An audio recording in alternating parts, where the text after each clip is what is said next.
Welcome, welcome everybody. I hope you had a nice week so far, and let's have some fun together in Guild Wars. Currently there are also drops happening on Twitch. We can get some butler's outfit, I think, and some other cosmetic rewards. So if you don't have them yet, be sure to watch the stream for a while, and all other Guild Wars content creators that also have that enabled, and you can get some nice rewards just for being here. That's really nice. So I guess we are ready. Welcome, welcome everybody. Hello, hello, hello. And we are doing some fractals. We are starting off with some fractals. I wanted to show off more classes, and that's what we're gonna do. I think I'm assigned here as Alacrity DPS. Yep, I think that's the role that we should do here. So that's what we're gonna do here. Playing some Spectre on stream. I really like Spectre. I think it should get more attention. It's a really fun class. Really, really fun. And yeah, I don't know, just really good as well, specifically for the Conti fractals that we're gonna do here. Hopefully I will showcase that as well. Yeah, hello, hope you're all doing fine. And yeah, I mean, hope you're enjoying your weekend. And I just noticed today when I woke up, it's the 1st of August, and that means we only have 31 days. So 1 month, exactly 1 month left until we actually finally have the last Visions of Eternity patch with the huge chunk of content, like convergences, or one convergence, like the CM convergence. Plus, we get the fractal with the challenge mode, we get the next raid encounter, we get a new open world map, we get the story conclusion, we get a new legendary. I'm so excited for that one. So 1 month left of wait. That is getting, slowly we're getting there. That's nice. Welcome, Incentos. Welcome, welcome. Welcome everybody, yeah, and yeah, let's have some fun together. And of course, if you have any questions specifically, just ask. I always try to answer them. And if you have any comments, feedback, always happy to hear that as well. Welcome, Patricia. Welcome. Hope you're doing fine, and thanks for being on stream, everybody. So, what do we have here? We have I guess a quickness heal troubadour and DPS. Virtuoso and Harbinger. I mean, that seems normal. That's good. Let's see what we get. Last time I think I saw a lot of people playing Heal Tempest. I think I even had one on stream as well. That felt a bit like sus, to be honest, in Fractals. It feels really like for challenge modes a bit like more challenging than you need it to be. So I'm a bit happy that we have a Heal Troubadour now. That's really good. Not far for God walking amongst mere mortals in Reforged, then on to Guild Wars 2 for the next. Nice. Yeah, I think that is really good. Like, you have a good way, so to say, progress that you made there, because if you got that now almost, and you get it before, like, let's say September, October, when the first Hall of Monuments in Guild Wars 2 drops, you actually have a perfect path until, so to say, Guild Wars 3 comes out, and you always have something to work towards. So it's great. Yeah. Very good, very good. So we have a Amalgam. Nice. Let's see. I'm most excited to see how this fractal turns out. I think after the changes that we got with the April balance patch. So April balance patch, if you don't remember, was the patch that reduced all the damage by 10 to 15%. They also in the same patch reduced the health pool of this boss and Lonely Tower boss and some other bosses by quite a bit. And I think that's really cool, because that led to me actually enjoying this fractal here way more. I'm not joking. This fractal here I enjoy way more now, because it's just shorter. It's not as HP spongy as it was before. Very, very nice. Bit annoying that my shroud is not fully charged. But yeah, this is definitely like way more, I don't know, painful fractal for me to do than it was before. And if you're asking, oh, why isn't he doing 100 CM on stream? I just not always know if the groups currently align. You know, I'm just joining pack groups. Sometimes I do, sometimes I don't. Let's see if the Alacrity uptime will be good on the fight. Let's see. It's my job. So that's why. Sometimes I do it 100, sometimes I don't. Oh my god, he blinded me. Like, what? So annoying. Yeah, that's a bit of a negative with Spectre here, that I just cannot get around in this like Thresh Mob event. I cannot charge my Shroud. You know, when you're in raids, you instantly get full charge Shroud. That's okay. It's okay. But yeah, for this fight, like any Condy based or range based DPS or even healers to some extent are really good. Oh, I should probably also set my auto attack back. It doesn't matter. So good. Like having the auto attack on your 3 skill just because you played previously some like unload Deadeye or something like that. Very nice. So now there we go. Now we stacked the alacrity decently enough. That's good, good. And I took just for in case that I forget to swap because I'm like always forgetful. I took the CC for the next fractal already because you never know. You never know if I remember, especially on stream, to bring CC for the next one, and therefore. Hence this, yeah. But I mean, it's not even that bad here. You can instantly break the CC bar as well. My rotation is obviously completely scuffed, but I think it's okay enough. The goal is always to out DPS the worst DPS in your group as an alacrity or quickness DPS. It's always the goal. Always the goal. Now let's bring some CC here. And we are actually getting there. We are close. We are close. And the alacrity uptime is better than the quickness almost. That's good. That's good. So I did my job. That's always the important part. The DPS comes second. You should always bring alacrity first. Silent Surf is probably my favorite one. Crazy to hear that. I mean, it's not a bad fractal. I think in normal mode, I personally really dislike the normal mode. I think it's too annoying. It's really annoying, the normal mode, because it's really focused on this puzzle mechanic and not a lot on the actual fight of the boss. I think in challenge mode now, after the health changes, I actually agree with you. It's not my favorite one, but it's actually a decent one. Yeah, I would say. The guild mate I usually run CMs with, runs heal templates, honestly feels pretty good. I'm not saying it's bad. I just feel like the challenge modes, I feel like heal troubadour is such a giga carry. Like if you have a heal troubadour that actually knows what they're doing, you can distortion share, that is disgustingly strong. And you have like really, really good just healing or boon uptime with stability and H's and stuff like that. I personally think it's like, yeah, sure, heal tempest is not bad at all actually. The thing that I really want to stress here is that in a lot of cases you just get outshined by heal troubadour. That is actually for me really the main point that I want to bring across. So if you have the option to play a heal troubadour, do so. Like you can carry your groups like crazy. I noticed that when I was DPS last time and I had a really good heal troubadour, I was essentially, it was Golem. It was really Golem all the way. I did not have to do anything other than just hitting the boss. I did not do any mechanics correctly, so to say. It was really good, like really, really strong. But yeah, I mean, I think fractals nowadays, or even like almost always, were never content that were like, so, oh, you have to play this specific healer. You can play the healer that you enjoy. You will be able to do it. It's just some of them are easier, some of them are harder to execute perfectly. Yeah. Don't think even ever run normal mode. Yeah, I think that, oh my god, how many people are we losing here? Yeah, I think that the normal mode is, for this fractal, I think it's really, it's teaching you the mechanics of this jumping on the things that you get access to when you use your special action key. And I think the normal mode teaching you things is always a bit like annoying for veterans, because as soon as you did it once, you understood what the mechanic is, and then why would you do the normal mode? Yeah, it's like, it's just longer and is less fun in my opinion, because you fight less. I really dislike this idea of like normal modes teaching you stuff, because that leads to veterans never playing normal modes ever. And I think for example, I think for fractals it's always the case to some extent that if you can do the challenge mode, you typically don't want to do the normal modes anymore.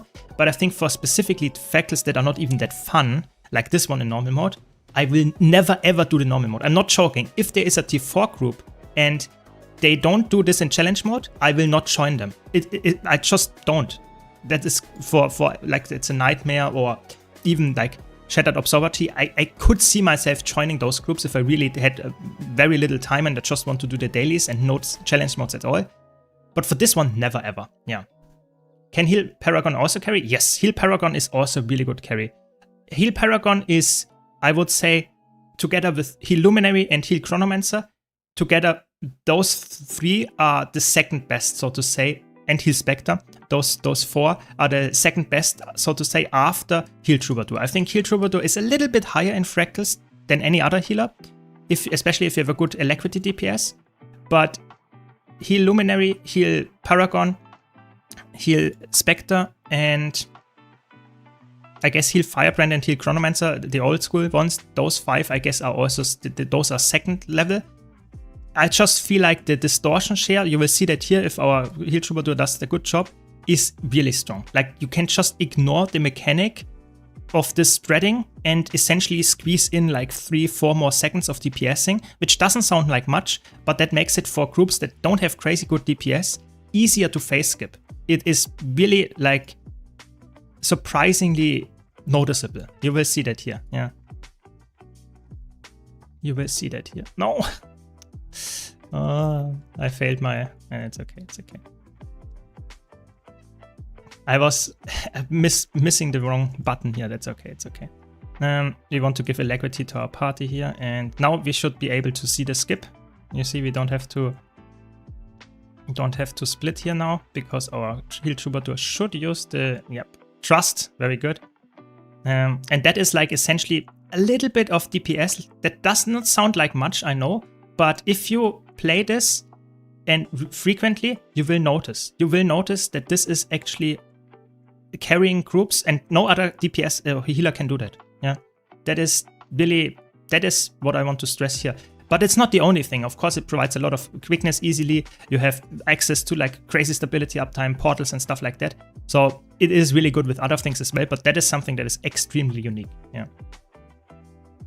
Is Elect Scourge heal a solid pick for daily tier 4? For the tier 4 fractals, it's okay. It's not like the giga carry that Troubadour is, but you can play it for sure. Heal Elect Scourge is not like a bad pick at all. It's not a crazy good pick either, but it's a decent one. Yeah.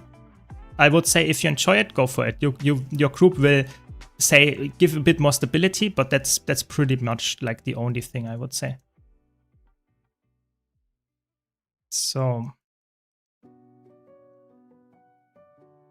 what? How did that hit me? Like what?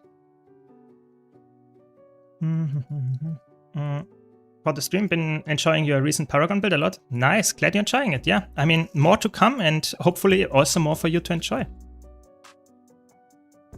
So we should be able to get another nice skip here. Or not skip, but like distortion. Yeah. You just always have to like, it's not a very long lasting distortion, so you have to be a bit careful if you play the Heal Troubadour yourself, that you really do it in the somewhat last second, because you have a cast and then it lasts for 2 seconds, and if you mistime it, you will get the damage and kill your group. So it's like always for the DPS people that look at their status bar and see the distortion not popping up, you are getting a little bit concerned, but it's actually, I think it should be fine. Like you typically, it's like if you did it once, you actually know the timing somewhat well. Which heal build are you playing at the moment? I'm not playing heal, but if I would play heal, I would probably play Troubadour in Fractal specifically, and in like raids and stuff, I really like to play like Paragon right now. I think Paragon is so fun because I don't play like especially heal warrior. I didn't play that much, and I think it's really fun to actually finally do so. But you can play. I have a heal tier list on my YouTube channel, and in there you can see that essentially all the healers are, if you can play a class as a healer, they are nice. That is not good. They are actually viable. Yeah, so it's really like you should just play the class that you enjoy, and you will have a good healer. Oh my god, our group is dead. I thought we got the reses. I guess now we have to do the splits. Oh, let's say it. No, we don't. That's good. That was very close. That was almost killing us there. But I guess that's fine. A little bit scuffed now. A little bit scuffed. I think I have to nail the CC now here. I think we are almost, yeah, I think we needed to CC here, but I think we are not skipping maybe, because we were like doing so much with the reses here. Maybe we can still get the maybe. You can do a bit of damage here that reflects a bit of stuff back, so you have to be very careful. It's one of the most tough phases actually in this whole fight if you don't know what you're doing, so you should really try to get a skip there. I don't know, I think we have to do the mechanic normally. I don't think... Oh, nice, we did it. That was very scuffed, very, very scuffed. I don't like it. I mean, it's fine. We did it, but way too scuffed for my liking. Thanks, Patricia, for posting it. Yes. I really enjoy double pistol thief. Is it any good in fractals and raids? So I would say in raids, surprisingly, it's a very easy build and it's surprisingly good. The thing that is really important to note is that in fractals and challenge modes, you can actually play a double pistol thief, but it has one very big weakness. And do you know the weakness? The weakness is single target. You only have single target. As soon as you have in fractals mobs that you want to kill, it is not, I repeat, not a good choice at all. Because you have some piercing in there, but that means that you have to align always in some kind of line, which essentially makes it very, very tougher to actually play. So I would say it's in fractals, not a good pick, but in challenge modes, fractals, it's decent. And in raids, it's actually a great pick if you want to start out raids.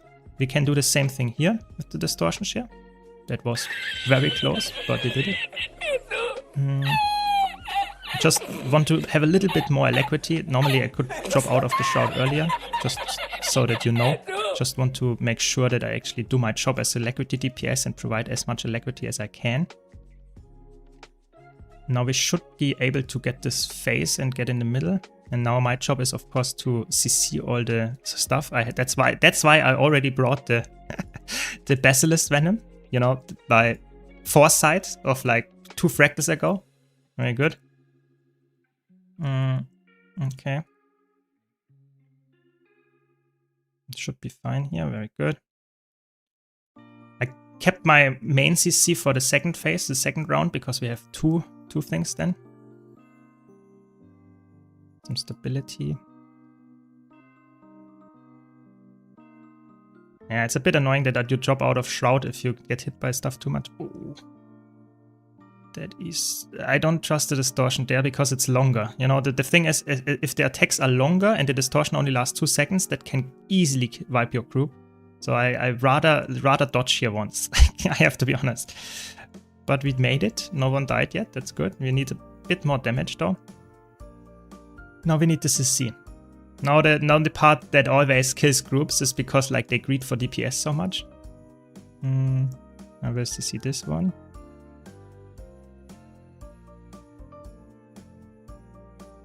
Maybe I won't. No, that was very clutch. I think we will just not rest our heal troubadour. Okay, someone got the rest. That's good. Yeah, bit hectic. I would say a bit hectic this one. It's okay. We did our job. I provided alacrity at a very high level, I think. And I did DPS. I did CC. I think I could have done more CC, but we did it. That's good. Do we get distortion here? Trust. Yes. Nice. Very good. Very nice, very nice. I only have time really to play one class, mainly PvE, which one covers all roles and most versatile. I think if you mainly play PvE, I would say the most versatile one is probably Mesmer. I think right now in the PvE meta it's insanely strong. But you should always choose the class that you enjoy the class design of, because I think especially in PvE you can play all classes at the highest level in all roles. I'm not joking. So if you have, like, for example, the engineer class fantasy as the highest class fantasy ever, you should go with that one. You can do every single role very well as well. So if you have no preference, you would go with, like, specifically, what is the next one? Oh, we go on this one. Then I swap. If you have no preference, I would go with Mesmer. If you have a preference, then go with the preference. Yes. Welcome. Welcome, kind. Welcome, welcome. Yeah, it's in tier 3, it's essentially the normal mode fractal, but it's pretty easy. If you go for tier 4 fractal in like the Sangwa Peak, it's also the normal mode. It's like you have this like 3, like the fire elemental and stuff like that, the path in the beginning. But if you then go to challenge mode, you skip all of those like trash mobs beforehand. And the only thing that you actually care about is the boss. And therefore the boss is pretty short. But you have the second phase in the boss, which makes it so that you... let me nail my burst and then I can talk again. Very good. You know, Alacrity Renegade Burst. The top DPS. I like it. How am I top DPS as Alacrity? What? That was fun. That's why you have to concentrate for a second, because this build is insanely good if you just nail the burst. Yeah. So the normal mode fractal essentially has only the first phase of the boss, and then the second phase of the boss, to make it a bit longer, exists only in the challenge mode. That is essentially the thing to know. It's not necessarily harder, it's just something that you have never seen before. That is essentially the thing to understand. But it's okay. I think it's one of the coolest challenge modes because it has a completely different phase in challenge mode. I think it's really, really good. One of my favorite fractals, to be honest. That was a bit annoying that I had to dodge there. That will completely destroy my DPS, but okay. But okay, because as a renegade you don't want to dodge. Like, dodging on renegade is your death. No, not your death, but it's your DPS's death, I guess. So yeah, it's fine. It's fine. I have some blocks, and I should be able to. Oh my god, I need to dodge again. There we go. What is your most favorite spec so far? When it comes to just elite specs, I would probably say from a design perspective, I like Weaver the most. However, with the balancing in general, even with the reworks, I would say it's not necessarily my most played spec. I think my most favorite spec when it comes to playtime as well is probably Chronomancer, yeah. In PvE at least. I don't play Chronomancer that often in like competitive modes. In competitive modes, I play more sturdier builds and not like very... Chronomancer is very meta dependent in competitive modes. In PvE, it's always a great choice. So yeah. No pot? Okay. So I would say Chronomancer for PvE and probably Weaver for competitive modes. That was a... Did we have quickness there? I was a bit like, what? Nice.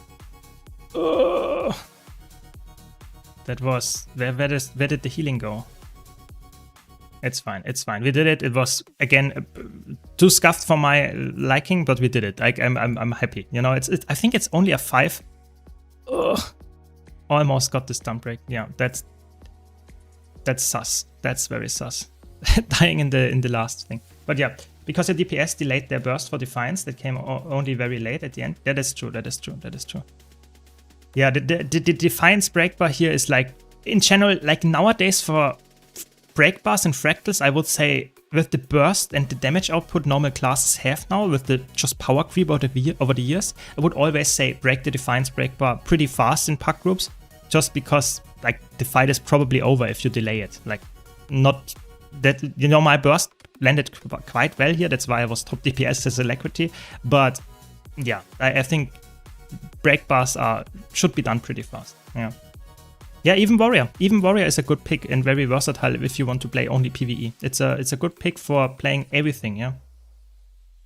Keep in mind, it's obviously always a bit dependent if you have access to all the elite specs and all the expansions. If you only have a certain expansion or a couple of expansions and not all of them, then it changes the meta. Like, for example, if you don't have access to Paragon, you are not a really good heal warrior, yeah? So maybe Berserker is decent, but that's pretty much it. So it always depends a bit on the situation. So, but if you have access to everything, I think you can play definitely every single like class very well in PvE. Yeah. What if you play PvE and World vs. World? If you play PvE and World vs. World, I think it is a bit more like World vs. World meta is a bit more rigid and a bit more, you know, for example, you want to have a stability provider in Zergs, you want to have a really good DPS that it cleaves a lot. So in a lot of cases, it's a bit more strict. So for example, Thief falls off, I would say Ranger is only good in Zergs with, for example, Druid. Wait a bit. Then I can give Alacrity here, very good. But yeah, I would personally say with a couple of exceptions, you can still apply this rule. You can play every single elite spec in World vs. World as well, or every single class. However, I think, like, for example, Thief in Zergs or something like that is more niche. Where do we skip? I hope we skip. Like,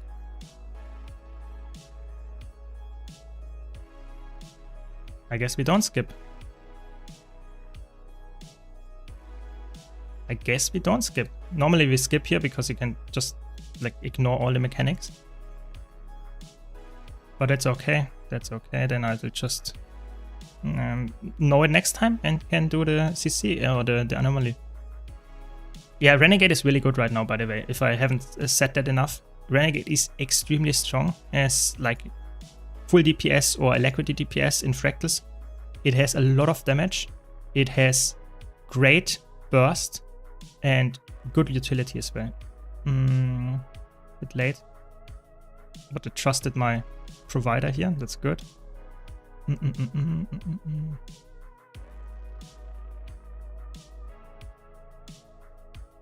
So now I do it. I remember. Okay, they did it already. Someone else did it. They don't trust my judgment here. That's okay. That's okay.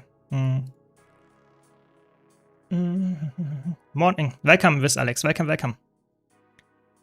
Or evening, wherever you are. Yeah, exactly. Welcome. That was close. I think the fun is pretty high, I would say, in general. For me, I have a lot of fun right now, but I know a lot of people tend to disagree in general with me, so I personally have a lot of fun. So hopefully you have fun as well watching here. Yeah, good that I didn't trust the support here, because apparently we didn't have it this time.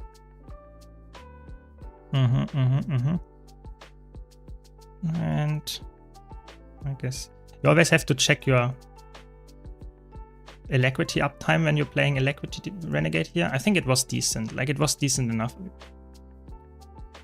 There we go. Very good. What do you think about Chronomancer and Virtuoso? Which one is better for all game modes?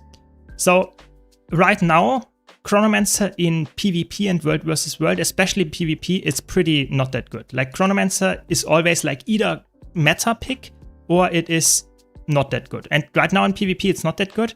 When you talk about, for example, World vs. World Zerging, it's pretty decent. I think Virtuoso got nerfed in World vs. World. Somewhat, you definitely notice it. But I would personally say, if you have the choice between Virtuoso in all game modes and Chronomancer in all game modes, I would probably say I would go for Virtuoso if you like DPS. If you want to support a bit more, I think Chronomancer is the better option, of course.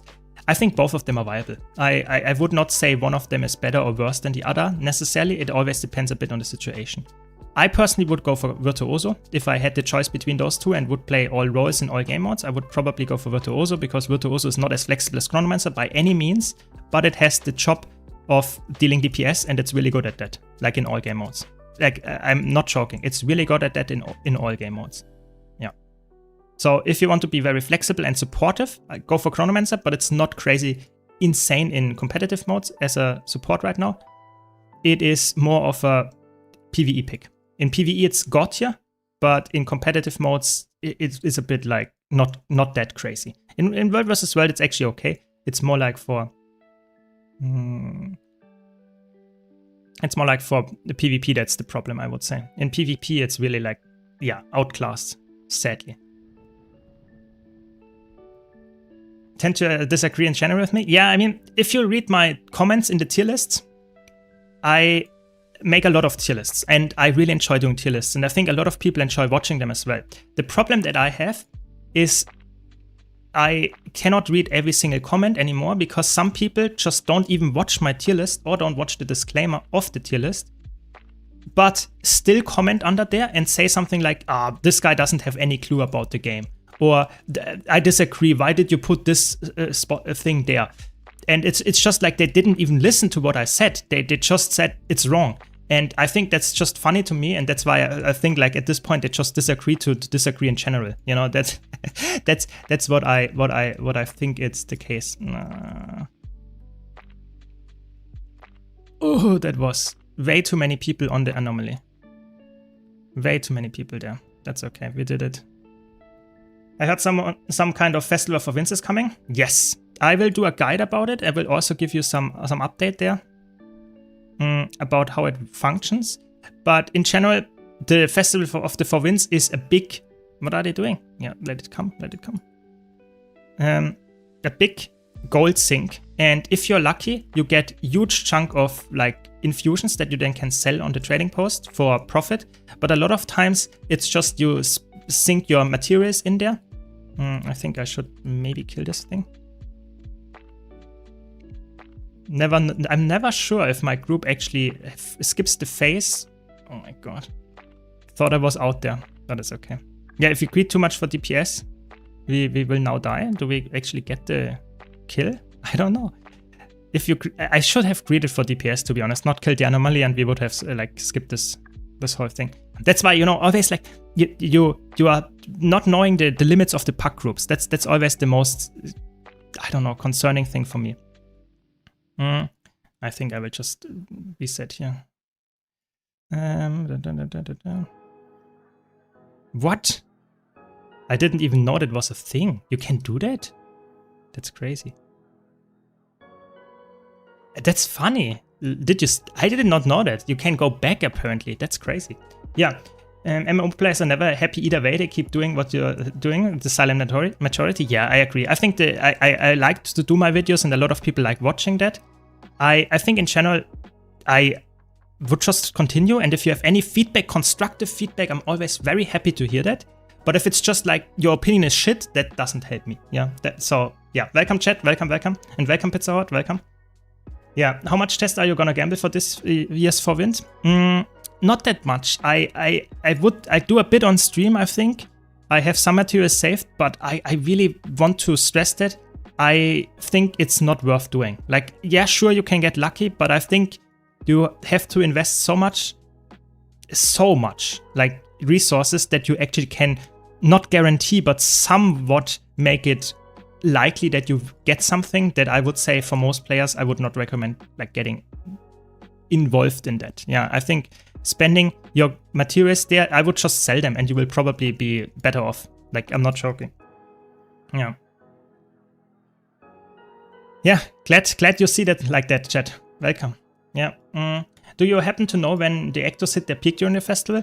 It's typically like pretty early, I would say, but you can always check it out. You know, you can always check it out on like websites, like for example Metaforge or stuff like that. They have like history of the gold prices of certain items, and if you then check it out there, you will probably see that for most situations it's like 1 week in where the prices are the maximum, because at some point people don't invest anything anymore, and it's always like a little bit dependent on, sometimes the actors are obviously really good, but they always adjust the amount of actors that you need to for a single box by the amount of current like price. You know, the current price is the thing that they adjusted to. Sure, the actors are always the most dense box to get, but it's definitely not always the most profitable one. Sometimes oftentimes actually, it's more profitable to go for anything else. So keep that in mind. But I would say typically still during the festival, pretty early in the festival. That's where I would say the maximum is, but I cannot guarantee that this will happen again. You know, it could be completely different this time. Yes. Any tips for learning Heal Brand? I would say try to always position in a way that you get really good healing with your allies, because the main issue that Heal Firebrand has is that the healing output is not as high as current meta healers. So in a lot of cases, I would recommend trying to, for example, train a bit the healing. How can you heal? For example, with dodging, with your symbols and stuff like that. And if you then like get that down, I think you just try to understand more of the mechanics of fights. So for example, if a certain fight has the need of some kind of reflect, then you need to bring a reflect, you know, because, or you need to use your F3 tome to actually get the reflect, stuff like that. And that is just some practice, you know, just watching people that actually are already good at certain support roles, or just trying to learn what the mechanics are so that you can actually deal with it. Because the healer's job is always to deal with the mechanics. And Heal Firebrand is one of those healers that are extremely good at dealing with mechanics because they have so much in their kit already. But you also have to know when to do it, because just because it's in your kit doesn't necessarily mean you actually know how to handle it. So just trying to understand why you take certain things and how you actually make them work in certain fractals, certain raid fights, stuff like that. That is my tip. Just slowly try to improve. Let me teleport here. Let me teleport. Let me teleport. There we go. Annoying. Ugh. They spat on me. Oh no, that's not good. Okay, we did it. Is it worth getting Visions of Eternity just to get access to Legends Starters Kit on the Wizard's Void? I would say personally no, but I would say Visions of Eternity also gives you access to the elite specs and some really good maps and content. So I would say in general, I would say it's worth it. Currently there is a deluxe edition Visions of Eternity and Chanterwald sale going on. So if you want that, it's actually pretty cheap, rather cheap, and it's actually, I think, really good content. But on the other hand, just for the Wizard's World starter kit, I would not recommend it. But if you like the elite specs, I actually think it's crazy worth it, I would say. But that is just my opinion. And of course, if you want to support me, you can always use my referral link, !buy in the Twitch chat or the YouTube chat. But in general, I would recommend, yeah, sure. In general, I would recommend that if you only go for the Legendary Starters Kit, I think it's not worth it. It's like you could just spend the gold, to be honest, or the money that you spend on, like, for example, you can just get gems and almost get the same value and has, I don't know. I think personally, you should also enjoy the content. Yeah, that's the thing I was getting at. Spear Weaver, can it be good for solo PvE? I try to make something work like that. I think it's definitely always worse than like pistol or even a dagger setup. I think Spear is more of a DPS weapon and less of a versatile weapon, but on Weaver you can actually make it work. So I'm trying to get something work, but not yet sure. Yeah. How many hours does it take to make a Gen 3 legendaries? It depends. If you start from scratch and stuff and have no clue how to handle it and how to do it, it takes way longer, but I can do it in like probably, I don't know, like a couple of hours. It doesn't take that long. But of course you have to invest the gold. You know, that's the thing. If you farm all the gold that you need for yourself as well, then it is definitely a bit, it takes longer. So if you say only the materials that you need, nothing else, only the materials that you need, and you buy everything that you can buy from the trading post, then it's actually very fast. Like it doesn't take that long at all. So I don't know, like I would say 5 hours, maybe, not even, if you have, so to say, only the account, if you only want to get the account bound materials and buy everything that you can buy from the trading post. Yeah, that is probably what I would say. But I have to be honest, for me, I never time it. I think, okay, now I have all the materials that I want for the legendary, and I craft it. Yeah, so it's a bit, yeah, it's hard to tell for me, to be honest. So let's do it.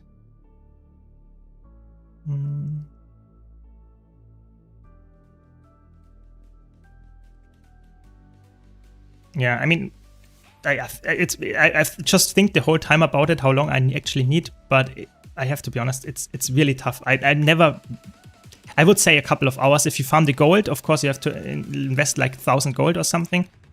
If you calculate with like, let's say 30 to 40 gold per hour, it means like 50 hours for like 2,000 gold.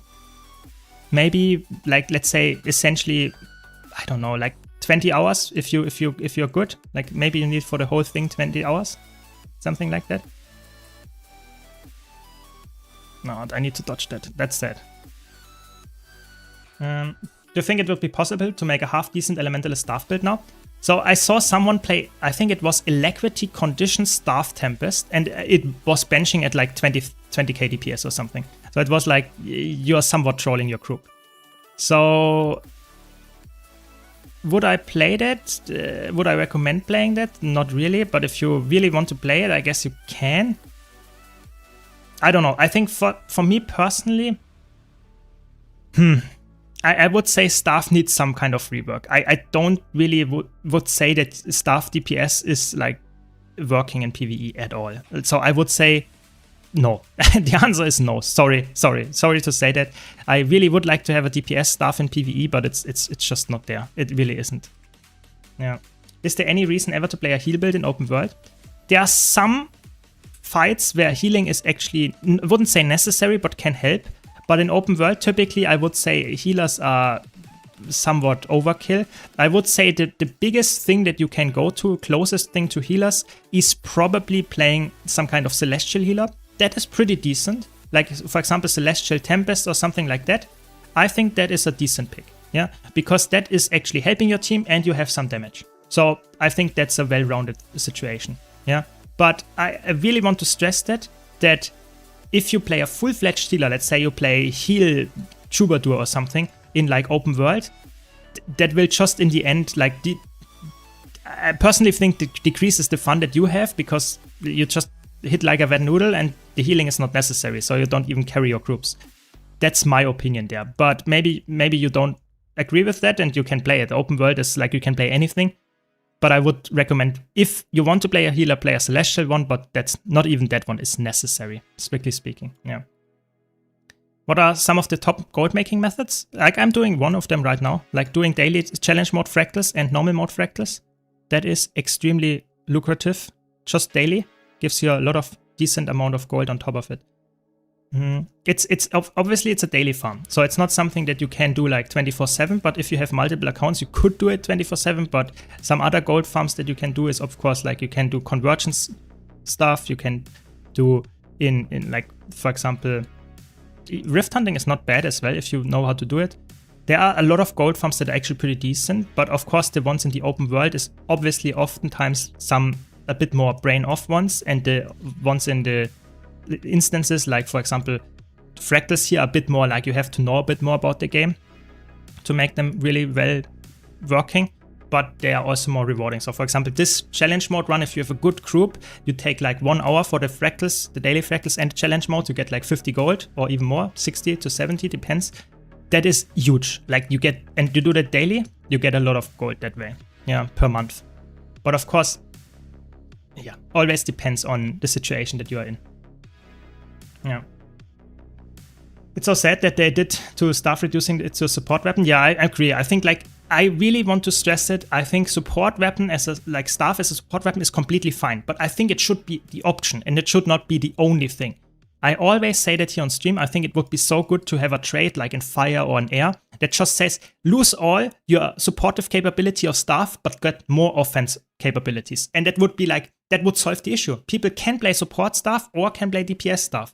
That would be like really good. They did it somewhat with Bladestone. They did it somewhat with some other things, but that is, in my opinion, the best choice that they can do. Like, I really hope they listen to that. They fixed Weaver to some extent. Weaver is now a good spec, or like good reworked spec.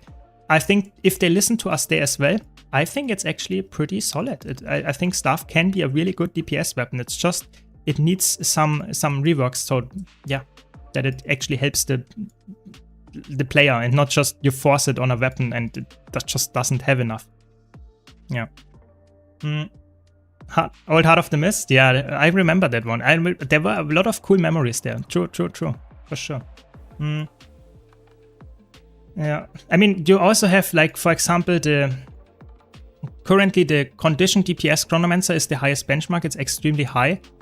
I think some of the builds are obviously, I think maybe there might be some hotfix happening at some point, but for now I actually think like the Weaver is in a really good spot, and I think they might actually leave it like it is. I think they really might. Like Weaver is in PvE at least in a really good spot. I think in competitive mode still needs a bit of help, but in PvE it's really good. Yeah. Yeah, exactly. I just wanted to say thank you for your build guides. Glad to hear that. Glad to hear that. More of them are coming. Yeah. Hope you enjoy them as well. Yeah. Isn't there a new World vs. World map coming? So they confirmed they will work or are working on a World vs. World map. But the thing is, they said it will come later this year. So typically you can take them directly, literally on the word. And I would say because of that, it's very likely that it will happen probably in November, maybe even December. Like I would really be very surprised if it would happen in October or even earlier. I think they say late this year means for me December. That is what they typically mean with that. So I would say, yes, I'm really hyped for that specifically because I think it will probably get a lot of people back into World vs. World, even though there is nothing like insanely new other than the map. But I would say be a bit like patient. It's not something that will happen tomorrow. I think they are currently more working on the actual finish of the expansion. Yep. As someone who only plays MMO, is Guild Wars 2. Can't say that I have lucky. Yeah, I mean, I'm with you there. I only play Guild Wars 2 as an MMO right now because I just, I don't have more time. But I think it's a good game to play actually right now. Yeah. There's no build that cracks 50k, is there? No. Right now, no build reaches over 50k in like longer fights. Yeah. So the highest benching builds are reaching 46k DPS, something around this, which is getting dangerously close again to the 50k benchmark numbers that we had before the April nerf. But it's obviously still a bit off. So I would say if they leave it exactly like that, it's probably fine. But I would say it's quite likely that they will actually somewhat,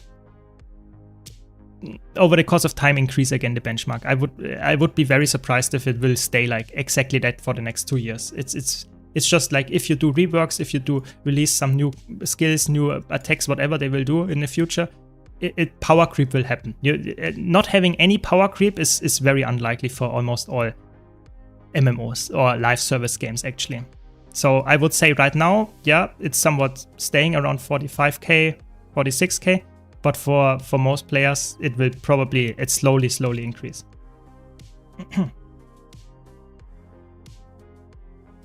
So let me wait, please, a bit. There we go. As a renegade, you really want to use that, and then pre-stack.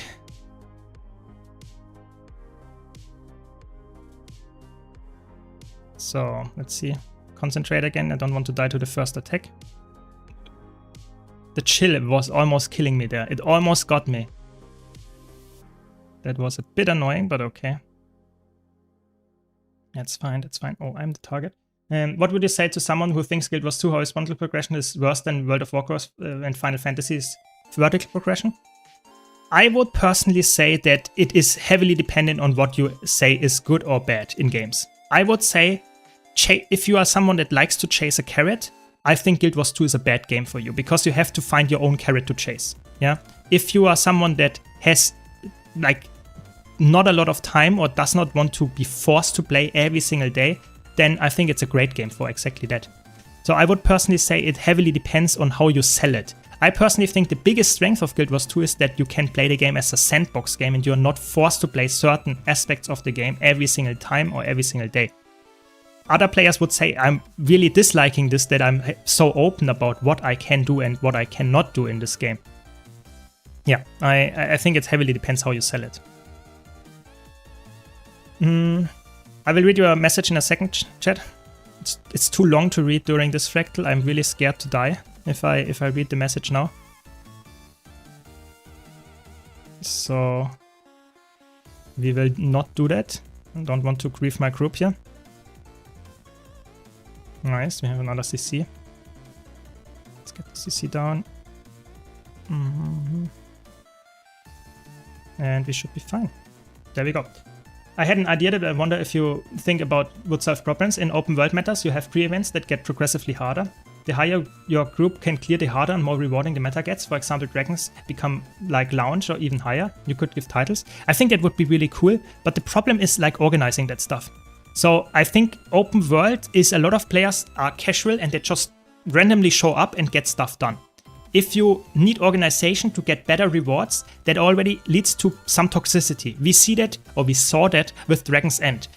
On launch, Dragon's End was very difficult for most casual players, leading to players being excluded or feeling excluded and being toxic about it. And ArenaNet finally had to nerf it. So what does that tell us? Doing stuff that gives you more rewards if it's more challenging leads to toxicity in Guild Wars 2 PvE. So ArenaNet will avoid it 100% of the time. I'm really sorry to say that, but ArenaNet is really, as soon as there is some toxicity involved or can be involved, ArenaNet instantly says, nah, that is not in our game. Really sad to say that, but yeah, that is just the truth right now. Yeah. What are your thoughts on Power Boon DPS Chronom? It's really good. It's not the easiest to play, but if you play it well, it has really good utility, is really safe pick, crazy good. Yeah, can highly recommend it. Yeah. I like Hammer and Spear. I'm kind of new player. What class would you recommend? Hammer and Spear. If you play only Hammer and Spear, I guess Warrior is decent. Power Warrior can be playing Hammer and Spear.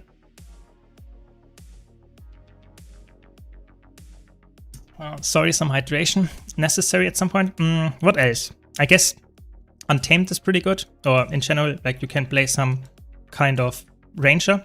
That would probably, but in general, yeah, there any class that can play with a hammer or can play with a spear, like any class can play with a spear, but any class that has access to a hammer is probably decent with a hammer. I would say if you want to play a specifically spear and hammer at the same time, I would probably say Ranger and Warrior are probably your best bets there. But yeah, I mean, it's not the most common combination. I have to be very honest here. Yeah. Stop playing WoW because it has 2 ways to progress and that's it. If you get bored of Mythic Plus or if you dislike them, you cannot progress in PvE. Yeah, I think that's a very good point of Guild Wars 2, like a very good selling point of Guild Wars 2 is exactly that. You can play how you like it and you will have a way to progress or find your own thing to progress towards, because it's obviously getting Ascended gear is pretty easy in this game and then you're done. But I would definitely personally say I think it's more of a sandbox game. I know a lot of people don't know what to do after they get level 80 and get Ascended gear. And that is a problem that you can only solve if you find your own, so to say, interesting thing to chase. Yeah, I know a lot of people find that at some point, like fashion or legendaries or whatever. Yeah, but if you don't find it, I can see that you get burned out quite fast in Guild Wars 2. I have to be honest. I think not having any goals, gold goals that is, can be a bit sad. Even though the game is fun, you might actually not know what to do in the game anymore. Yeah, that can happen. Absolutely. Are there any resources to find CM convergences groups? I'm not sure about NA. I really don't know about NA. Maybe someone in chat knows, but I'm not sure. I think you have to probably join some kind of Discord servers or maybe a guild. I think there is a challenge mode guild. I'm pretty sure it's on NA as well, that does like every single week multiple challenge mode convergence runs. Because they are really good. Like, that is a really good gold farm. Like, one of the best gold farms right now is farming challenge mode convergences. So I'm pretty sure there is some kind of community. Yeah.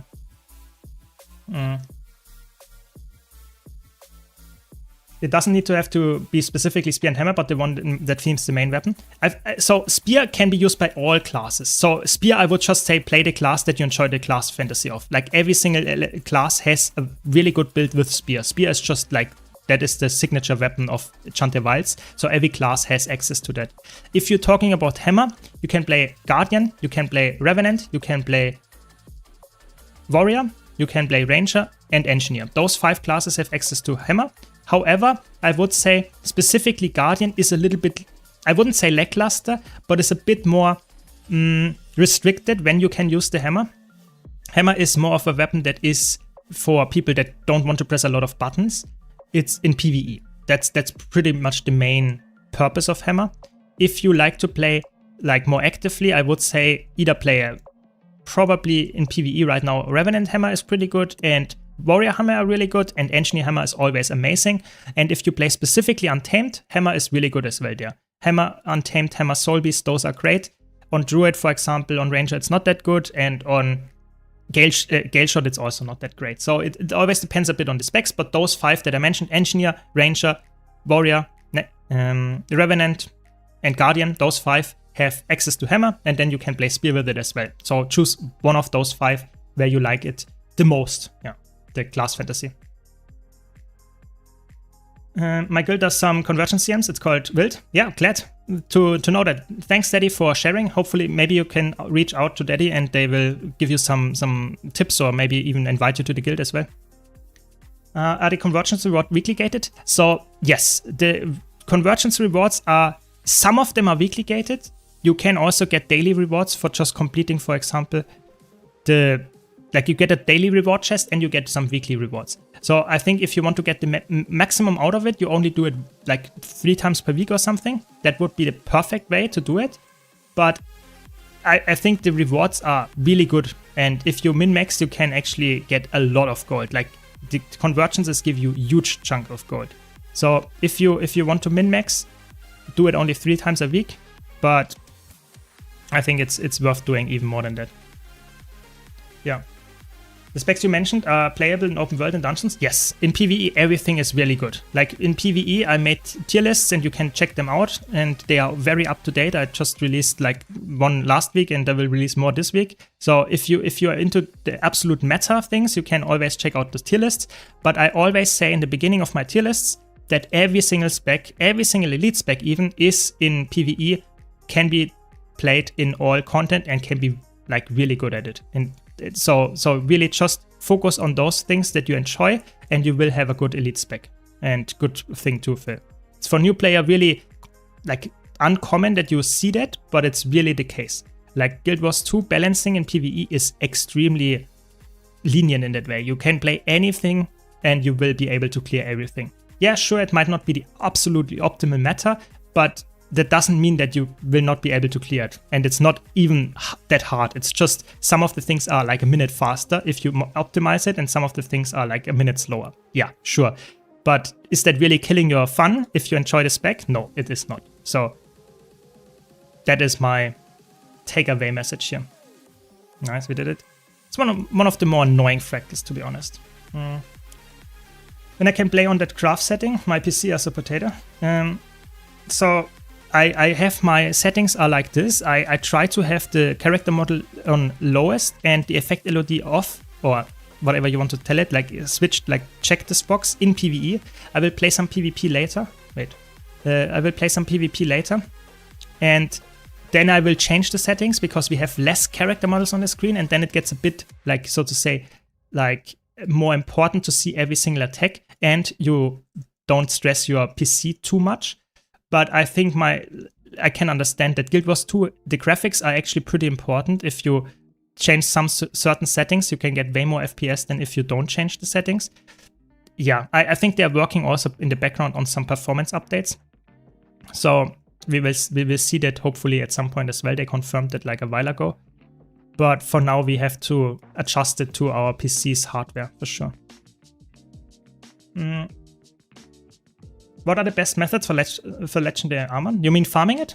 I would say it depends again on your playstyle. So I would say if you want to get the legendary armor the fastest, absolutely the fastest, you would probably go and get one world versus world one PvP one, 2 raid ones, 1 or 2 open world ones. That would be like min-maxing, because all of them are time gated to some extent, meaning that you have to play in a way that you either minimize the time or minimize the gold or minimize the, so to say, annoyance. Because some of them, for example, if you don't like raiding at all in Guild Wars 2, you should not do the raid legendary armor.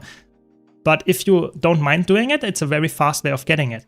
Doing it, for example, world versus world is one of the slowest ways, but if you enjoy it, then do that. But if you want to get the legendary armor the fastest, you should probably min-max and go for all 4 of them at the same time. Weird, but yeah, that's how it is. Hopefully that helps. I made my PC just to play Guild Wars 2. I mean, that is good. That is nice. I mean, I really would like to have that as well, that luxury. I think Guild Wars 2's needs are very specific. You need a very high single core performance, and you need like not a really crazy good graphics card, because it's essentially very draining on your CPU single core performance. It's not really good at multi-threading, so that leads to your PC being really good maybe at playing Guild Wars 2, which is not even like maybe still not reaching crazy good FPS numbers on highest graphics settings, because the game is not perfectly optimized for like in general for getting good FPS in like world versus world and stuff like that. But you might still not have a perfect PC for other games, because your graphics card for Guild Wars 2 does not really matter that much, and then for other games it matters a lot. So it's like, yeah, I think I like to have a generally good hardware, but not like one that is perfectly tailor-made for one game. But if you only play one game, I think it's a smart way to do it. Yeah. Welcome, Humph, welcome. I'm about to try Reaper as PvP. Which weapon combinations do you recommend? Staff, Scepter, and Torch. Good. Yes, that is... I can play that, to be honest, later on stream as well. I can play some Condi Reaper if you want. That is the combination that you would play then, exactly that one. However, there is currently also a Power Reaper build going around, which uses like sword, and staff, or sword, spear, sword, and like maybe even axe and a dagger offhand or something like that. That works very well as well. So either play power with the setups that I just mentioned, or play the one that you have with condition. Yes, pretty good. Like one of the best picks actually for ranked PvP right now if you want to have a teamfight DPS. Yeah. Yeah. So let's concentrate again. Don't want to fall in the floor, or through the floor rather.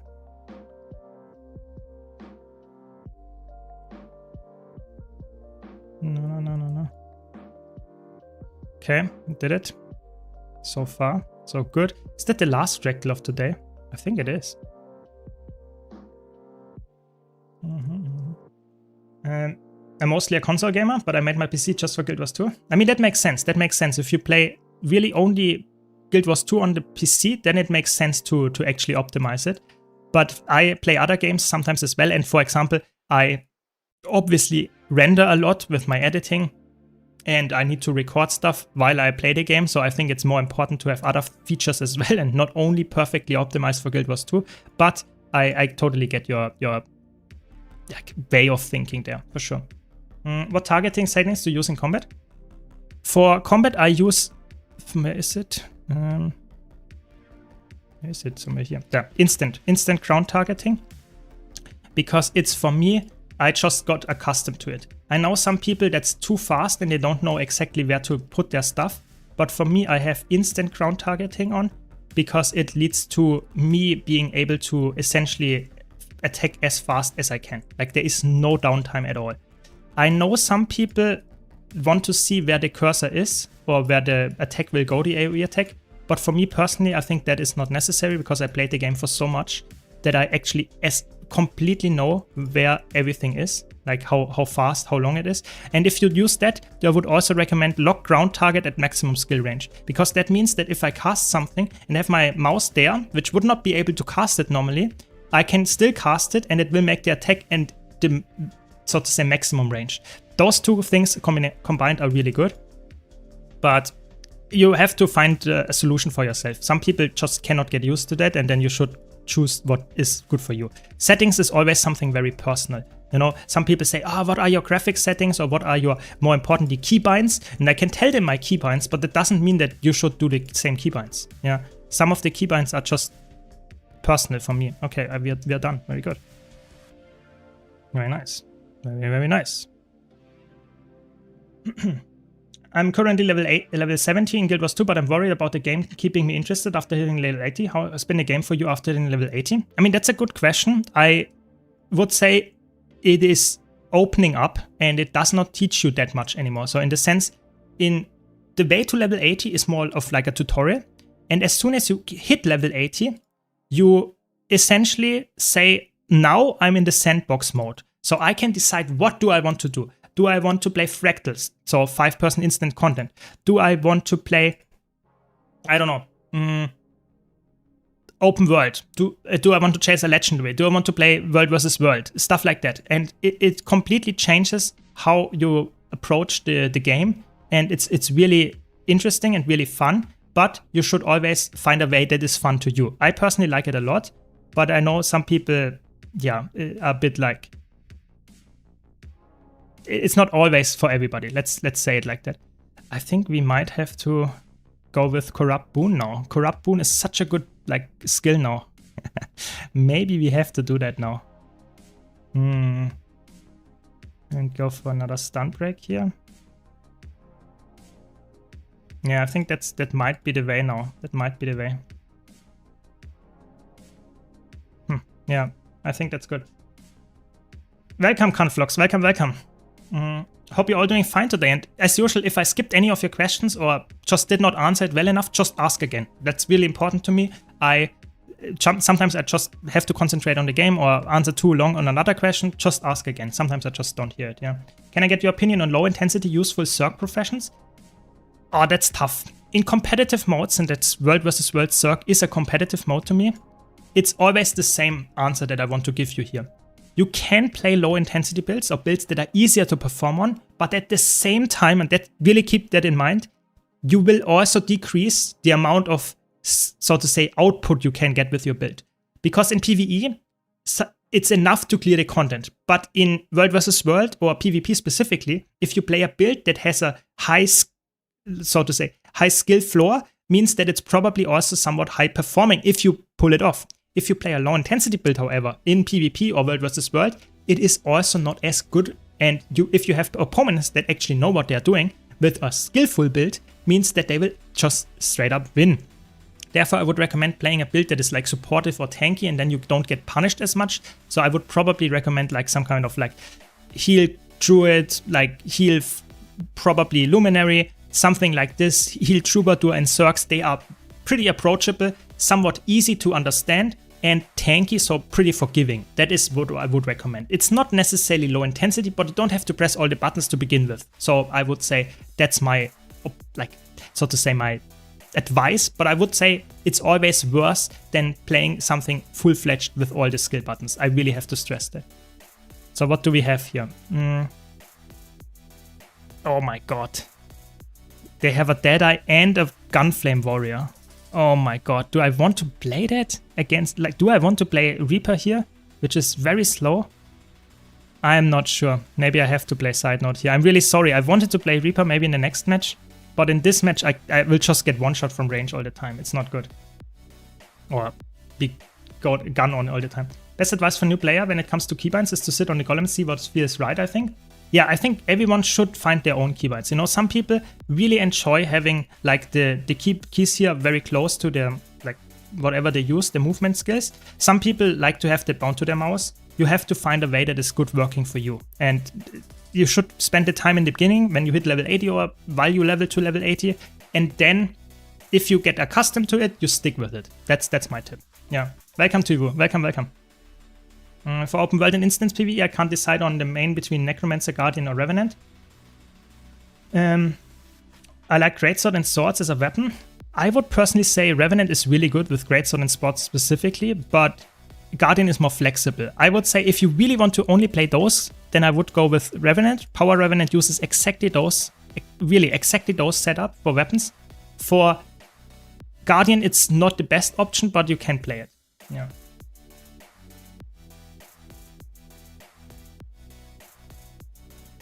Yeah. Welcome, Smallbits. Welcome. So, let's play some... What do we have here? Like, we have a... Is that a heal druid or some... What is that? Condi? No. Interesting. I will just push far, as usual. You never need to know what your team is actually doing if you always push far. Let's see how I can make it work. Who do we have here? Maybe we get a 101. Did they stealth? No, there, okay. Okay, we get the Power Reaper in a 101, yeah. Did we interrupt the elite skill? We might have. Either we interrupted it or we just dodged it. I think one of those two things. Okay, now the guys here. We have to dodge this.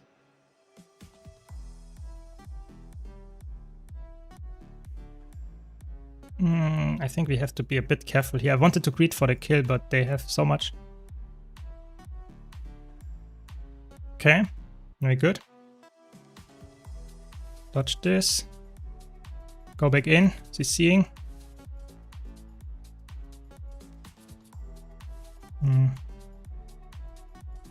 Okay, we got this guy.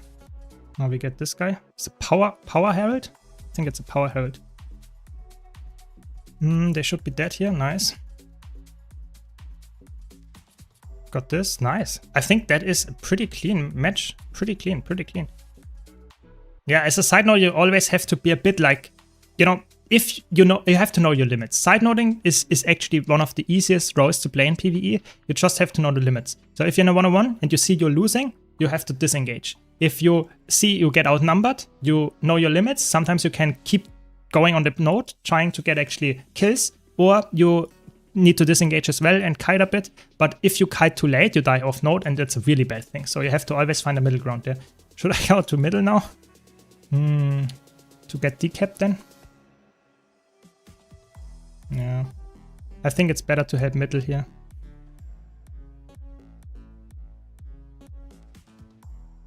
It's maybe not the smartest decision. I should have probably gone for another... Yeah. Now we're losing anyway. Yeah. Not great, not great, not great.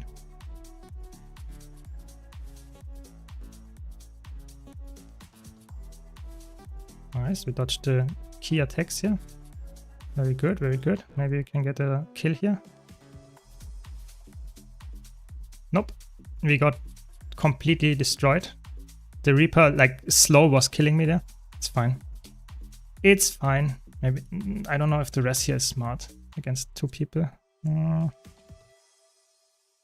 I don't think that's that smart. But I don't know. Yeah, I should not have. I thought, like, if the Reaper is smart and doesn't push into far again because they lost the 1-on-1, means that I will just be useless if I don't push mid. But I should have stayed because you never know. They push apparently again. So yeah, that's what it is. My mistake. Should not have done that. It's fine. It's fine. I think I will just go again there. I'm building a heal Chronomancer at the moment, actually. Maybe Wound DPS Chronomancer next. Does it use the same gear as Power Virtuoso? Mostly, yeah. I'm not sure if it's exactly the same. I think you might need a little bit of a different, like, how is it called? Sigil setup. But I would say if you... Oh, I should... You have to go on this guy for sure.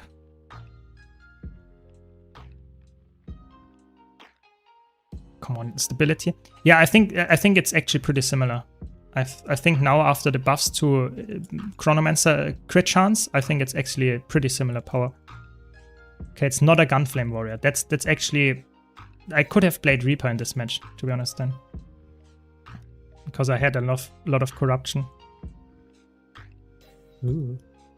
Let's just push far now. I don't know. My team is team fighting, but I think we are not, like, that great at it. So I will just try to... Yeah, the team fighting of our team is not good, so I will try to split it.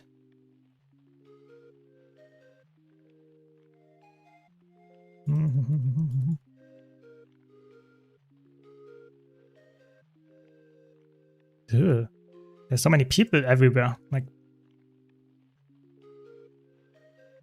they have a support through it. It's like very sus already.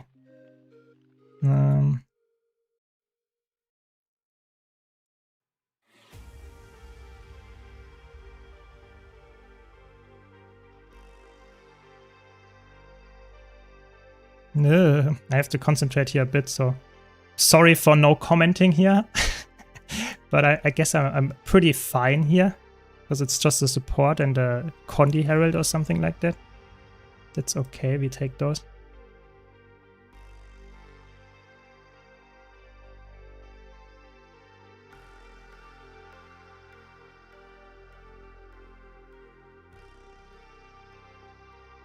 Okay. I mean, if I can hold them here, I'm fine, you know. I'm happy with that. And now I can win the 1-on-1, I think. Is it a Power Herald? I think it's like this Tyrant mix. No, why would they outnumber me here? Oh, okay, it's a thief. It's okay, it's okay. But like normally, if I win the 1-on-1, I don't want to get outnumbered because that will just lead to the team losing the map.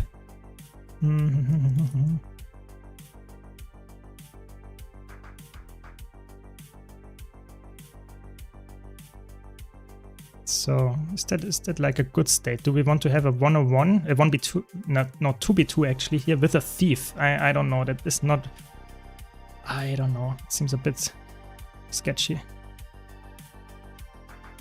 Okay, we should maybe get the kill here. They might have the glyph, but I will just try to interrupt here. Yeah, nice, we got it. But we also are outnumbering, so we were 3v2. So that's like. I don't know. I guess it's this match was looking like a stomp, but it actually is way closer than it needs to be now. Right now, we will leave the Druid bleeding a bit because I can always stomp him. If they want to. Stability, very good. What do you think is more worth it, Chante Wilds or Visions of Eternity? I would personally say, for me, Visions of Eternity is more worthwhile because you get access to elite specs, and it's also, I would say, the better expansion content-wise. But if you really like your elite spec that you already play, then probably getting a spear is a better option in terms of features. So hard to say, I would go with Visions of Eternity, personally.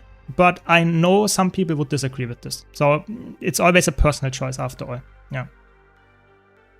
Fast farming is somewhat accurate when it comes to the gold per hour values, but keep in mind, they somewhat optimize it. Meaning that it is, yeah, gold per hours are good values there, but that does not necessarily mean you reach those numbers. Yeah, they somewhat optimize the gold per hour in a way that they might be able to achieve with like a perfect optimized squad, but at the same time, you might not be able to reach that because you don't have that squad. So does that really help you, this gold per hour value? Take it always with a grain of salt. Yeah, that's why in my videos, I always refer to how much gold you can get in multiple ways. So for example, as a player that plays casually, you get that much gold from World vs. World. I made a gold guide for World vs. World a while ago. Yeah, and I would say if you go more optimized, you get this much gold in World vs. World. And then if you go absolutely crazy optimized, you get that much gold. Because I think there are always a little bit of different steps depending on what kind of player you are. I don't know. I think they're just better at team fighting. I should not be in team fights.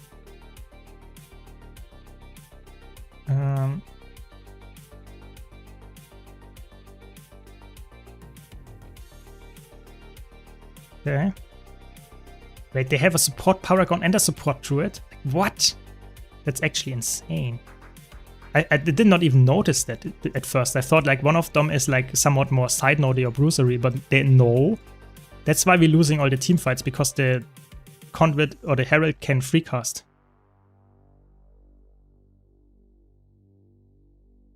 Oh, the E-mob killed me there almost.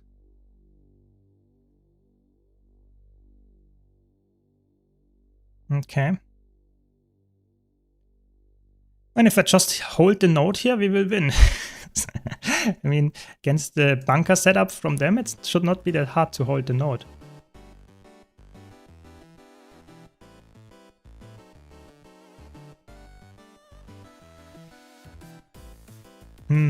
Bit of a weird match, I have to be honest. Maybe the next one we can play some Condi Reaper and showcase that what we had someone earlier asked for.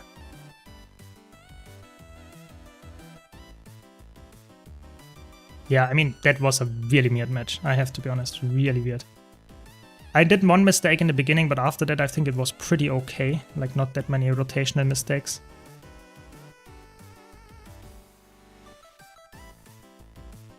The CC up, nice, nice, nice. Got them. Very nice. What's your favorite builds for each game mode at the moment? So I would say, for me, I really like this build right now because it's a great build. Oh, they go Rampage. Vengeance. No, no, no. Yeah.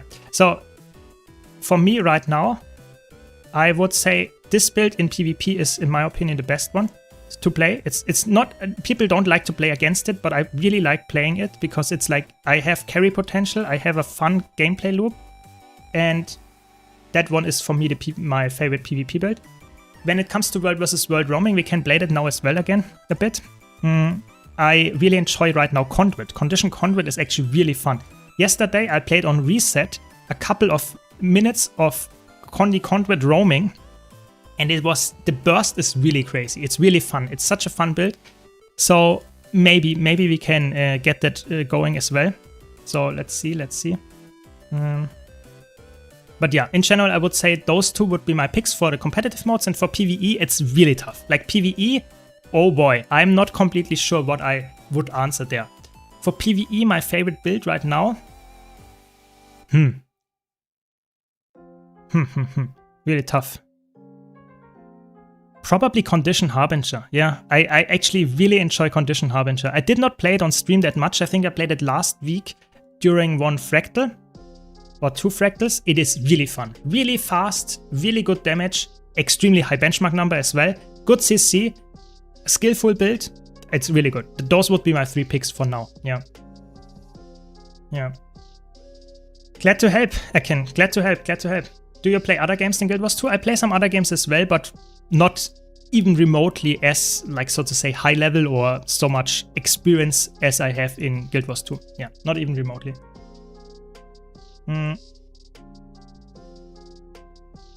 is Revenant flexible enough to make every different parts of the game? So I would say Revenant is one of the less flexible specs, but you can see I play it right now in World vs. World. It's a really good build that I played earlier in PvE as well. You should just be aware that it's not the best support. Support Revenant is only working in World vs. World. In the other game modes, it's like, sure, you can make it work, but it's not as good. So I would personally say Revenant is one of the specs that is, if you are flexible with the roles that you want to fill, it's a really good spec. If you are forced to play support, or if you want to play support, then sometimes it will force off a bit. So I would say it always depends a little bit on what is your goal in the game. If you like to play all game modes, but you are flexible in the roles that you fill with your character, then it's completely fine. But if you only want to play support or want to play every single role, then Revenant is less flexible than, for example, Mesmer when it comes to all modes. Yeah. The amount of buttons you're pressing on this build is crazy, definitely not beginner friendly. Like playing Condi Herald in PvE, it's very tanky. Condi Harb, yeah, it's definitely not beginner friendly. Yeah, I think like Condi Harbinger is really like, I think in general, if you play a Necromancer, or if you want to get my opinion on what you should play, if you're a new player and really enjoy the Necromancer class, I would always say play any other spec, don't play Harbinger. Harbinger is very not beginner friendly. Why do I say that? Because Harbinger has a lot of button presses, it's very fast paced, and is forced animations or forced movement skills in there as well for the damage output. And that's the more important part actually. You also have no shroud soaking your damage. That means that your shroud skills are very important, but at the same time, they are also the same skills that are causing you to, so to say, deal more damage, but it also doesn't decrease your health or the damage that you take, which every other Necromancer spec, maybe to some extent with the exception of Scourge, has this benefit. So yeah, really important that if you want to start out as a Necromancer, start out as a Ritualist or a Reaper, maybe even Scourge, but don't ever start out as a Harbinger, even if it's fun, because it's not teaching you to get well at the game in the beginning by dying all the time. I would recommend getting there at the end because it's really fun, but you should not start with it.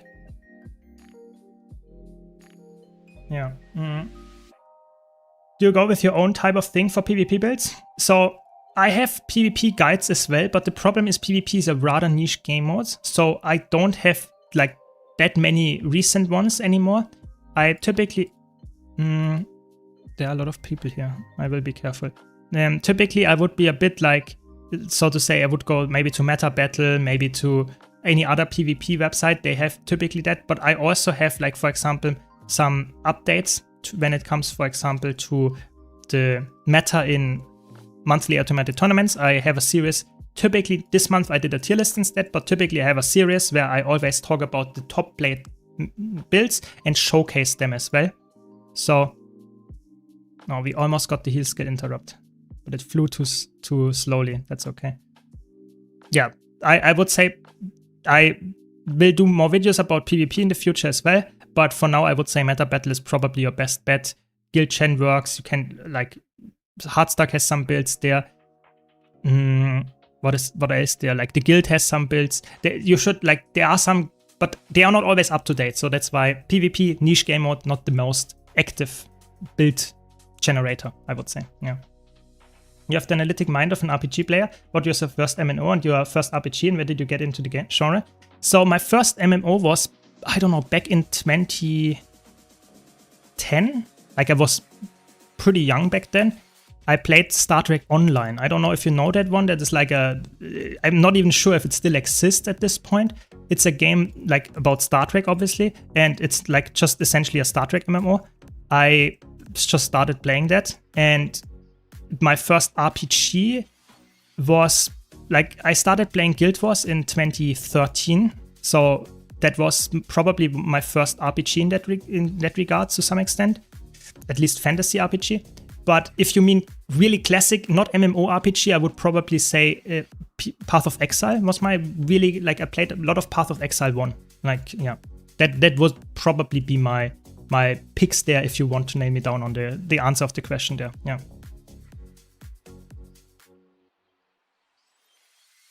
Yes, so the update for Harbinger changed it in a way that made it more active. So if you play Harbinger now, you get more active skills. That means you get quickness on your 2 skill, for example, if you have the trait equipped. You get some kind of burst of damage if you use your Harbinger Shroud skills, but you also take more damage or lose health faster, as you say, that's correct, in Harbinger Shroud, meaning that you essentially hurt yourself faster, but you also do more damage. So that made Harbinger even more challenging than it was already before. It's even better for skillful players because it's very, very strong and does a lot of damage, but at the same time, it's also very punishing if you misplay. So I would say it's not a beginner-friendly class, but if you like to play a spec that is very, like, so to say, hard carrying with DPS, if you play it well, then this is one to play. Yeah. So I would say this change for me personally is a big plus, big W, but some players would say, oh, I like this like passiveness of Harbinger and somewhat like brain off and you will do damage or you will provide quickness. That is not there anymore. It's more of a like active gameplay loop. Yeah. Welcome, Mopo. Welcome, welcome. I have not played Lord of the Rings online. I have not. Would you recommend it? Yeah, hydrate. Good point. Good point.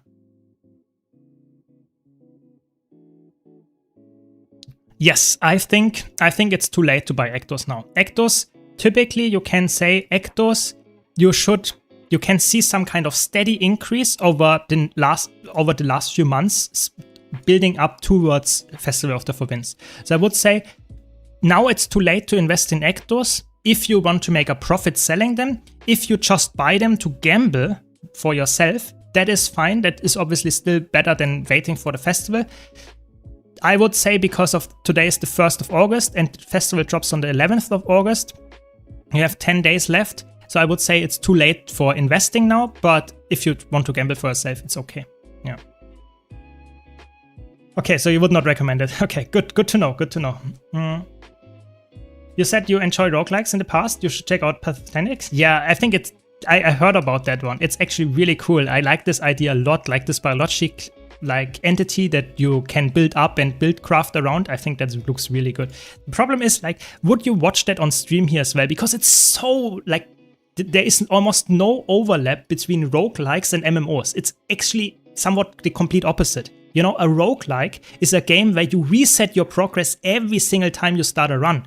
Whereas in MMOs, you do the complete opposite. Everything you do on your account is progressing something and keeps that progress. You know, how many of you would still play Guild Wars 2 if you would lose all your progress and you would have to start over? I would say over half of you would say, nah, I don't play this game anymore. So this is, in my opinion, like very hard to make, so to say, content about for those two groups of gamers, yeah, on one channel, yeah. So I really enjoy those games. But I'm not really doing that here on stream or anything like that. So can we kill those? Like, we have some NPCs here. We also have nice interrupt here. Dodge the CC.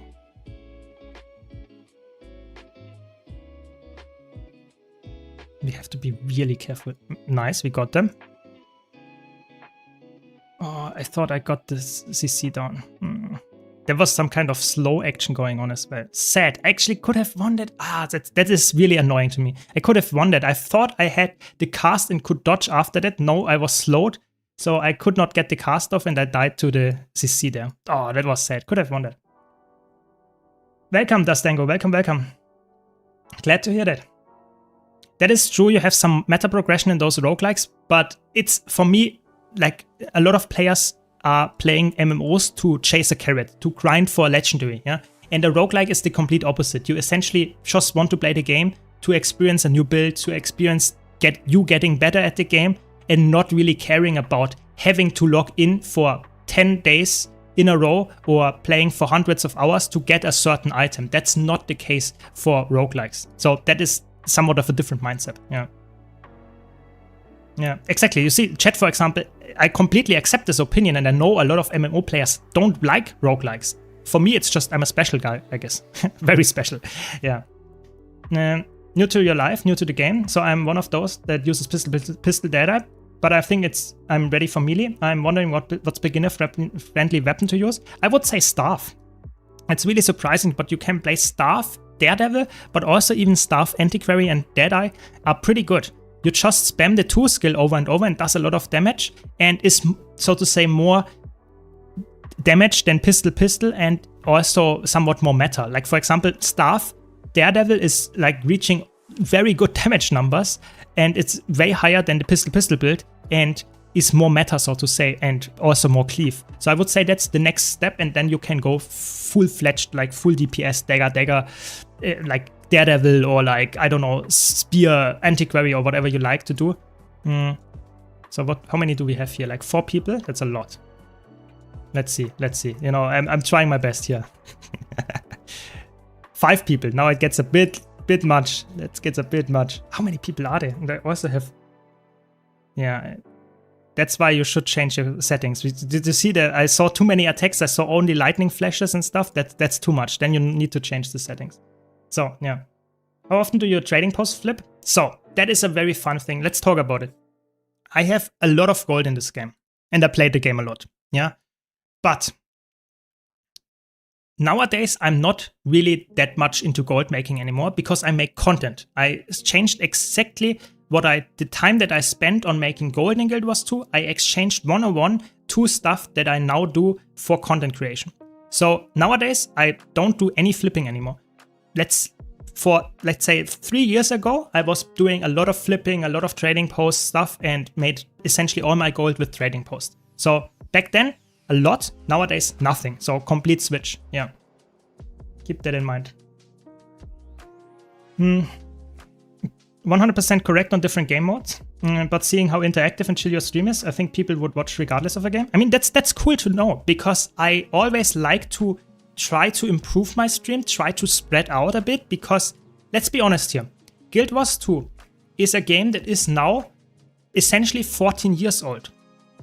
And it will probably last for 10 more years.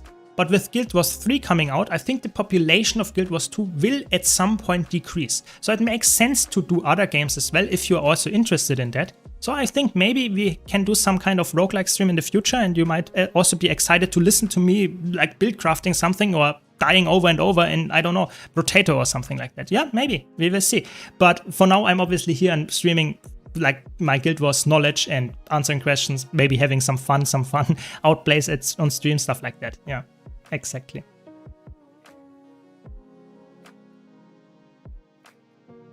So I need to hydrate so much, it's so hot here, I'm sorry. But yeah, best way to capitalize on the Festival of the Four Winds. That's a small question with a huge answer. So I would say, for most casual players, just interact with the festival in a way that you just do the dailies, you do your achievements, and maybe open some boxes, but nothing crazy. If you are a crazy gambler, you can invest a lot of gold into buying Ectos right now and gambling them away for the chance of getting a Chuck Infusion or some crazy other high rarity drop. I would not recommend that because it's heavily dependent on RNG and for most players you will not win. So you will just essentially use it as a gold sink and don't get anything back.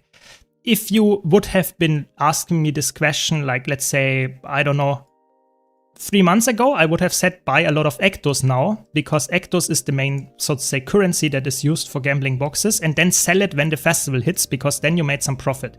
But now it's too late, because now a lot of people already do that, and it's essentially driving the Ecto prices high. So for now, I would say just enjoy the festival. That's my tip there. Yeah. Did they say there would be no more expansion for Guild Wars 2? No. There will be no more expansion until Guild Wars 3 launches. As soon as Guild Wars 3 launches, there will probably be a downtime of like a couple of months, and then there will be a Guild Wars 2 expansion. So I would guess they do it rather similar to Path of Exile 1 and 2, where they do, so to say, one expansion, one update for Guild Wars 2, and one update for Guild Wars 3 in 6 months of a schedule. Yeah. So let's say, just imaginary. I don't have any information there, but let's say in August 2028, Guild Wars 3 launches. That means that maybe like a couple of months later, let's say in December, Guild Wars 2 gets the next expansion. Yeah. And then you have like the first expansion of Guild Wars 3 maybe dropping in August or let's say July in 2029. Something like this would be a healthy schedule, because then people get like some kind of thing for their game every year. Big drop. but also get updates frequently if they play both games. That would be probably the most likely scenario. They have confirmed there will be expansions for Guild Wars 2, just not until Guild Wars 3 launches. Yes. Exactly. They are currently like telling us about the Hall of Monuments stuff, and I have a video about that coming up today, slight teaser there as well. But yeah, Hall of Monuments is the feature that is, so to say, bridging Guild Wars 2 with Guild Wars 3, and that will also hopefully work out somewhat as an expansion until Guild Wars 3 launches, because that will rework old content, will give us new content to do, stuff like that. But it is definitely not as big as an expansion, I would guess. Yeah. Do you think they will make Galeshot better in PvE? Galeshot is a monster in PvP right now, but in PvE it's like more of a pick that if you really enjoy the class, you can play it, but it's not like insanely giga hard carry. So I would say maybe they should buff it a bit, but I think it's okay. Not every spec needs to shine as much as, I don't know, everyone plays a certain spec like Heal Troubadour and Fractals. I think not every spec needs to be like that. I think it's not necessary to do that. I think a spec that is just good enough to be played if you like it is also okay. So I think, yeah, buff it a bit maybe, make it a bit more usable. But I think it's not bad. It's not bad by any means in PvE. It has crazy good burst. It has really good like just utility with like CC and also quickness application. I don't know. I think it's a really good offensive DPS and supporter. I think it's actually pretty good. I hope they buff it a bit, but I think it's not like necessary too much. Yeah. Yeah, exactly. I really hope they can make that work. I'm with you there, Raptorian. I think it's really good that they actually focus on all 3 games. I hope they can actually make that work so that we don't have to sacrifice content because we have 3 games. I really hope so. Yeah. So the challenge mode Fractal builds, I would say you can play every single raid build in Fractals as well. I would just say for optimized like groups, I would say like any build that can pre-stack their boons, like can activate their boon skills out of combat, is already one of them that you can play. Yeah, so for example, Renegade, Firebrand, Scourge, to some extent Harbinger, those builds can be played, like especially of course like Troubadour, Chronomancer, those builds you can pre-stack, and Paragon even, Luminary, they can pre-stack their boons at the Mistlock, can reset their cooldowns and go and fight with full boons and full cooldowns. If you play a Catalyst, if you play a Berserker, they cannot do that. You cannot provide quickness out of combat or without a target. So that is, so in general, rule of thumb, if your support can pre-stack, it's good for Fractals. If it cannot, it's bad for Fractals. That's the rule of thumb. For DPS, you can play anything. I'm not joking. Any DPS you can, even if I had a core DPS thief that benches at the benchmark number, I would take them. I don't care. It's completely fine. It's obviously not the best build, but you can play it. I'm not joking. Yeah. Fractal DPS is like way less important than supports. Yeah. Staff on Data is fun to use. Using it on Castoran mobs. Yeah, I think like Staff is a really good weapon on just Thief in general. It's really underrated. So definitely stick with it and you will get better at the melee combat as well. Yeah. Welcome, Victor Chan. Welcome. I'm the new one who's always commenting on YouTube artists if this build can do open world content. The other day you replied to my latest comment on the Harbinger build. Yeah, I'm sorry. I made a lot of YouTube videos. If you don't know me, I do a daily content on YouTube, and that means that I get a lot of comments. So I try to answer most of them, but at this point it's just overwhelming. It's just impossible. So if you have any crazy comments, you can always join my Discord. Then it's more likely that I see it because there are other people that help as well. But in general, on streams, I always try to answer. So if you don't get an answer to my comment, to your comment, then I just will try to answer it on stream here. So glad I could help. But yeah, in general, open world in Guild Wars 2, you can, again, rule of thumb, every build that works in instance content works very well in open world as well. Open world is just less organized. So sometimes bringing a bit more self-dependence is better. But in general, open world is pretty easy. So you can play any build that works in instance content very well. If you want to solo optimize builds, I have a full playlist for that, of course, as well, but it's often overkill. Yeah. What do you hope to see next year? They said they will be looking for older content and updates. I hope they update Fractals. I think Fractals is one of the best content in Guild Wars 2 in just full stop.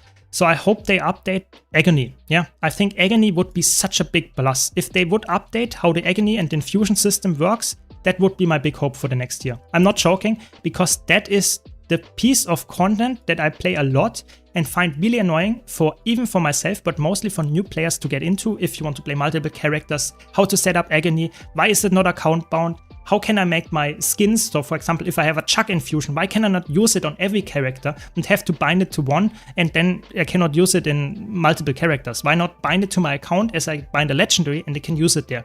This would be such a huge feature. I'm not sure. I hope that would be coming next year, maybe with the rework of old content. Maybe. Maybe I'm a bit coping too much, but that would be huge for me. Because almost every player would enjoy that. Even if you don't play Fractals, at least you get the infusion update, so to say. I think that would be great. I really think so. What's your thought on quick DPS condition evoker for Fractals? It's okay. Especially in condition Fractals, it's actually pretty good. It cannot pre-stack. That's the negative. But if you don't mind that, it's actually a pretty good DPS. There's a lot of DPS or quick DPS. It doesn't have that much CC. So I would say I would say if you have any other option, typically it's better because no CC and no pre-stack is already like a big like exclamation mark. Should you really take that one? But if you really enjoy it, it's okay. It can work.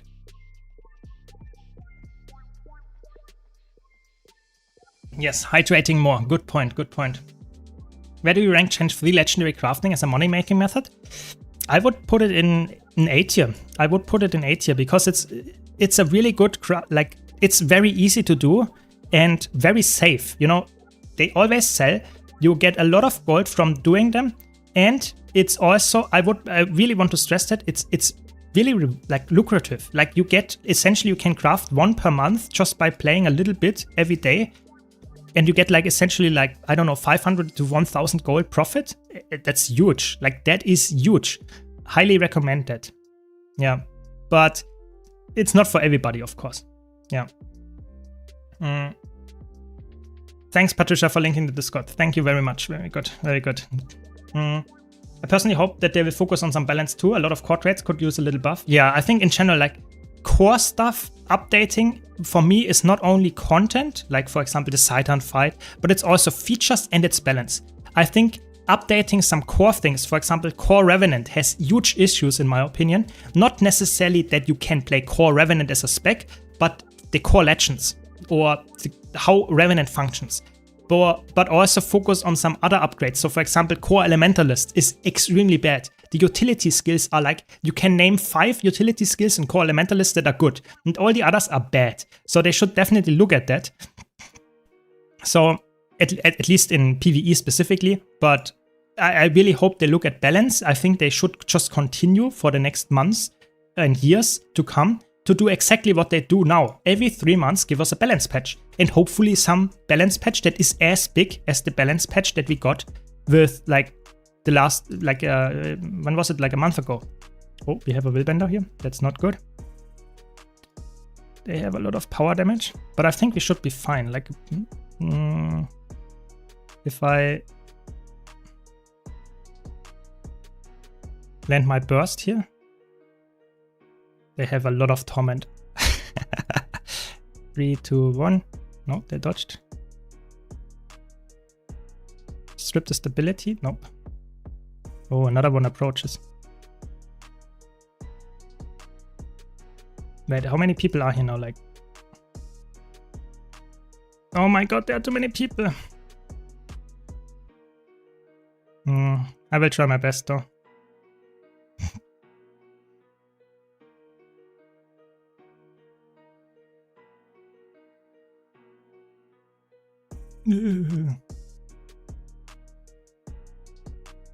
I mean, what is that? They just leave me alone? Ah, there's a green guy that they follow. Okay, I mean, sure. Yeah, that's, I don't know, 4 people, and they have a support. That's already like sus. If an enemy team has a support as a roamer, you don't want to see that. It's already like pretty hard to win against that. Yeah. Hard agree, the agony system needs a change. Account-wide agony would be so amazing. Also let us use teleport to the fights and skip dialogue. Exactly. Like, I think fractals are great. I think you slowly see that especially the older fractals are a bit dated. They are somewhat like you just wait. Sometimes you have time gates in there. Sometimes you just have like you skip mobs just to have like a minute longer. I think it would be more engaging that you actually engage with them, or that you have some, just rework some of the older fractals there. In general, fractals are great. I think even the oldest fractals are still fun. I think you just have to make them a bit more engaging again and make the agony system account right. That is for me like, and maybe add a tier 5, let's cope a bit. Add a tier 5, make it more challenging for players that want that, and give more rewards. Yeah, why not? That would be fun, yeah. Is Bruiser Willbender still viable in World vs. World? Oh yes, it is. Very good right now. Especially to the nerfs to Harbinger and Untamed. It got better, yeah, passively from the others getting worse. Yes, there will be a new World vs. World map coming out later this year. That is correct. Yeah. Yeah, hearts rebalancing in Corteria. Oh yes. It would be so good if you could get like some kind of like heart currency that you can spend to complete your hearts instantly. So that you can get, for example, doing meta events or world bosses or something gives you 1 heart currency. And if you spend it on your heart, you can instantly complete it. Like you can do that, for example, in the Visions of Eternity and Chanter Wilds maps. That would be great if that would be for the core game. Like I never had to do the stealth heart anymore. Like that would be insanely good.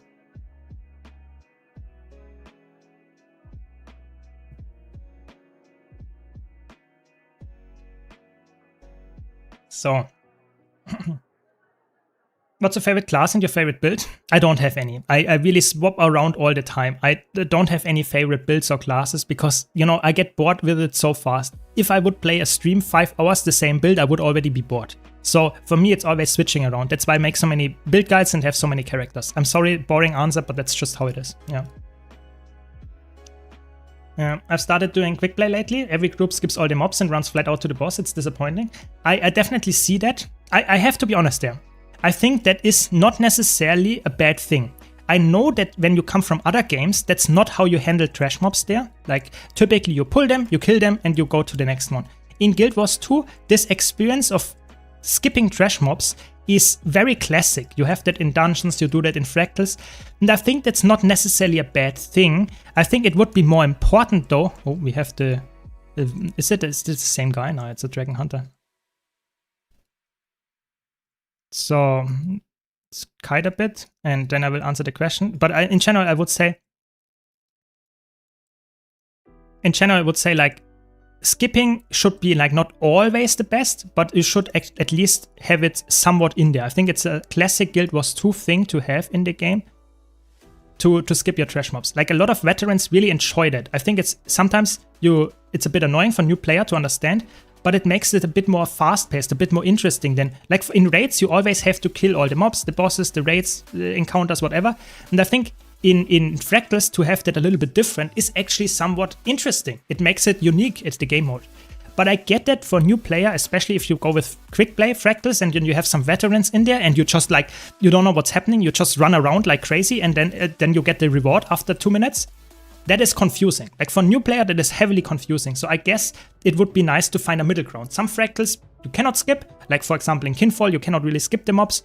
That is somewhat okay, pretty linear path. But then you have some fractals that are really like, you can like speedrun if you really want to. I think that would be like nice. Yeah, good point. Recently picked up Elementalist Tempest again after 5 years, spending more and more time in Downstate. Why is Elementalist so squishy? I think if you get better at the game and better at the class and knowing more about the mechanics, you will probably also improve and not going into downstate. That sounds a bit mean, but Elementalist is the class where you get punished the most for being, so to say, not knowledgeable about your mechanics. If you play, for example, Icebrute Saga Strike missions or any raid boss, typically you don't need your dodge key. I'm not joking. You can unbind your dodge key in a lot of mechanics and fights if you just position well. And that is something that, especially as an Elementalist, you notice. If you, as an Elementalist, are a new player or a player that does not know the mechanics perfectly yet, you will notice DPS loss, you will notice downstats all the time because you just die to random stuff. That can also be the fault of your support, don't get me wrong, but I think just trying to get better, trying to improve, trying to see why did you die at this location? Why did you die to this attack? How can I circumvent that next time? That goes a long way to getting better at it. So keep at it. Elementalist is a really good class right now, really fun class as well. Just be patient. Yeah. Do you think we will get more elite specs in the future? Yes, I think so. I think it's quite likely that, like, let's say in 2028, December, just random date, but I think that is when there can be another Guild Wars 2 expansion. I think they might launch just with another expansion's elite spec. Not like the original expansion elite specs where you get like a new weapon as well. I think it's, oh my god, how many people are there?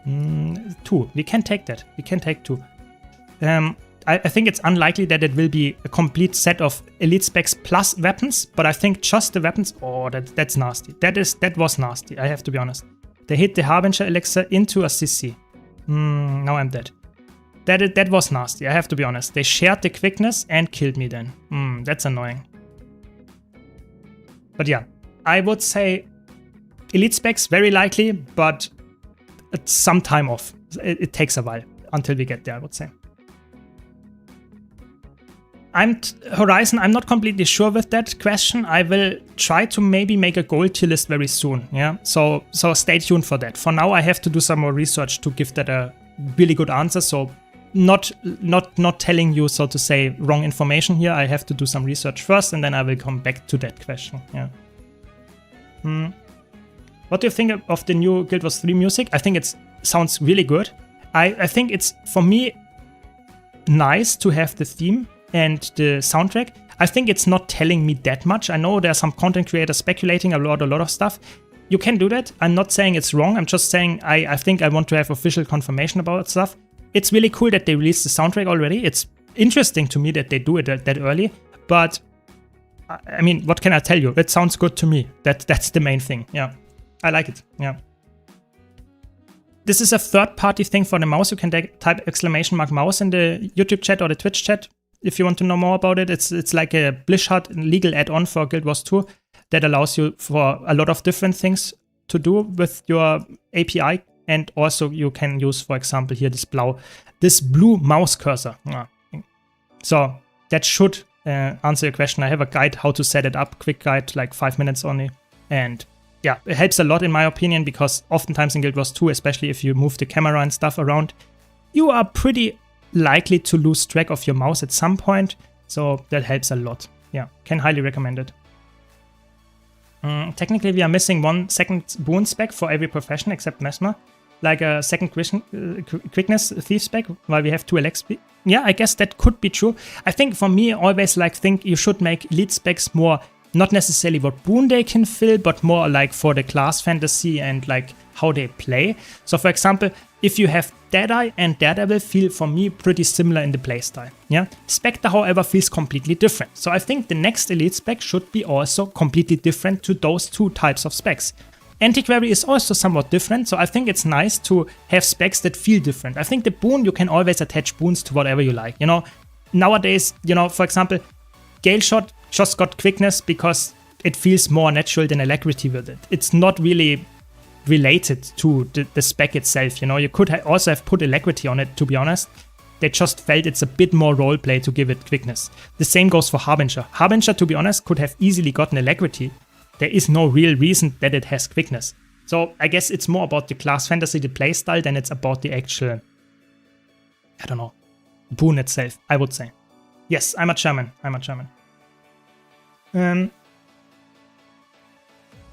Yes. But yeah, I think that's personally for me, like, if then come new elite specs, I think they should focus more on how they feel, how they play out compared to the already existing ones, and that they feel different enough. I think it's more important that the elite specs open up, so to say, a space for someone that did not enjoy, for example, Thief yet, but now the new elite spec is extremely enjoyable for them. I think that's way more fun than making something that is already working. It's just like a slightly different mechanic. I think that's more boring. Like, that's why I think, for example, that Deadeye and Daredevil are pretty close together. I'm not saying that's necessarily bad, because some people really enjoy this assassin playstyle, but I think making a third spec that then also has, like, let's say an altered F1 and maybe some kind of damage increase or something with the specialization, that's pretty boring. I think it should be something that is, like, definitely completely off. Like Antiquary was, like Spectre was, something in a completely different direction. Maybe like a pirate or something, just naming something here. That would be good. And that should be for every class. So that it still feels like the original class, but very different to the other elite specs, so that you actually have a reason to either pick it up or to say, that sounds like not my type of tea. I think that is pretty interesting, I would say. Maybe you disagree with me, let me know, but I think that is healthy design, personally. Yeah. Yes. Never really understood the difference between alacrity and quickness. Which one is better in what situation? So quickness essentially is like a 50% buff to all of the attacks that you do to be faster. So that means that 50% damage increase, 50% faster cast time. It's more of an aggressive boon than alacrity. Alacrity is by nature more defensive because you can get your defensive skills faster back, whereas alacrity also gives you offensive boons, so offensive attacks also faster cooldowns. So alacrity is more like hybrid, good in defense, good in offense. Quickness is technically also a bit of defense because you can cast your attacks faster, so you get less likely to get interrupted. But at the same time, it's often just essentially a 50% DPS increase in PvE. So I would say quickness more offensive, alacrity more defensive. Both of them really important for all game modes if you can get them. Yeah. Yes. Pirate Thief would be cool. Exactly. I think Pirate Thief, a lot of people like a Swashbuckler or something like that would really enjoy it. I really believe so. Yeah. I agree with making elite specs unique. The only issue is that if you want to main that profession and don't like the other specs, you have to learn other professions for other roles. Yeah, I think you have to find a middle ground. You know, I think you should not make it so that it's completely crazy. Oh, let's get the transfer. Oh my god, that was nasty. I got like a 15 stacks torment transfer on the enemy. Sadly, they cleansed it instantly, but it felt really good. Oh, that's a really good wall. I have to be honest. That's a really good wall, my friend. I have not a single projectile skill.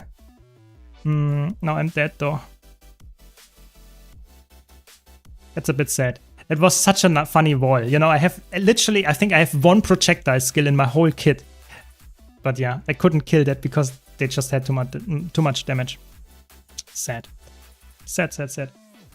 But yeah, I think you have to find a middle ground to make it unique and interesting to players that did not play the profession or want to try something new, but it should not be too far-fetched so that people that already enjoy Thief would never play it. I think you have to find a middle ground. Yeah, for sure.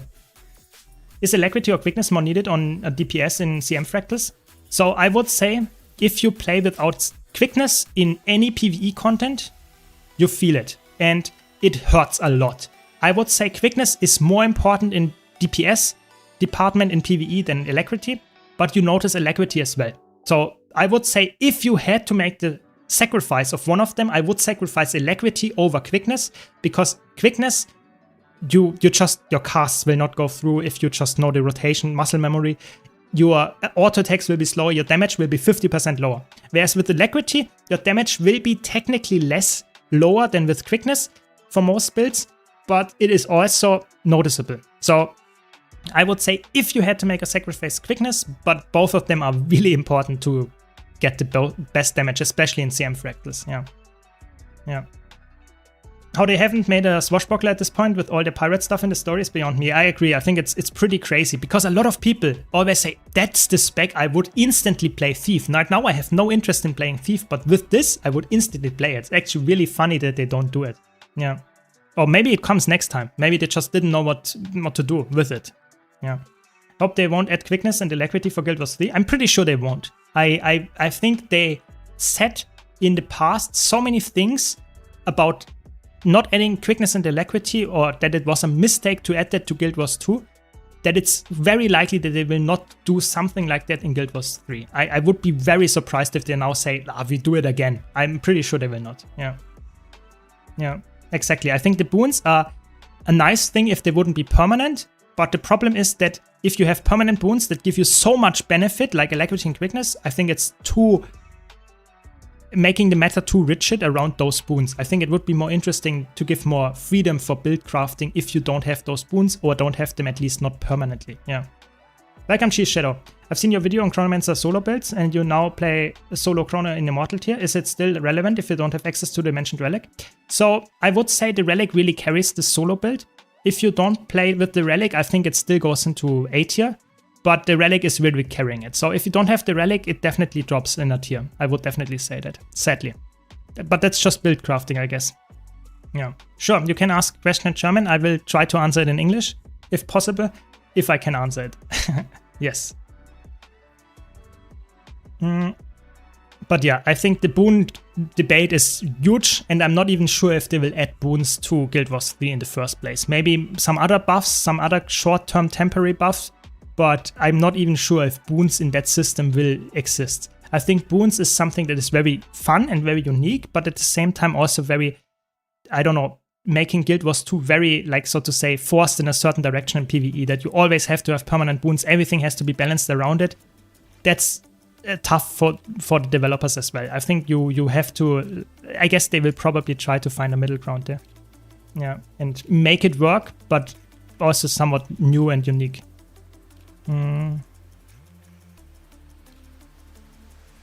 So let's see if we can get this guy. I think we killed him before. That was very close.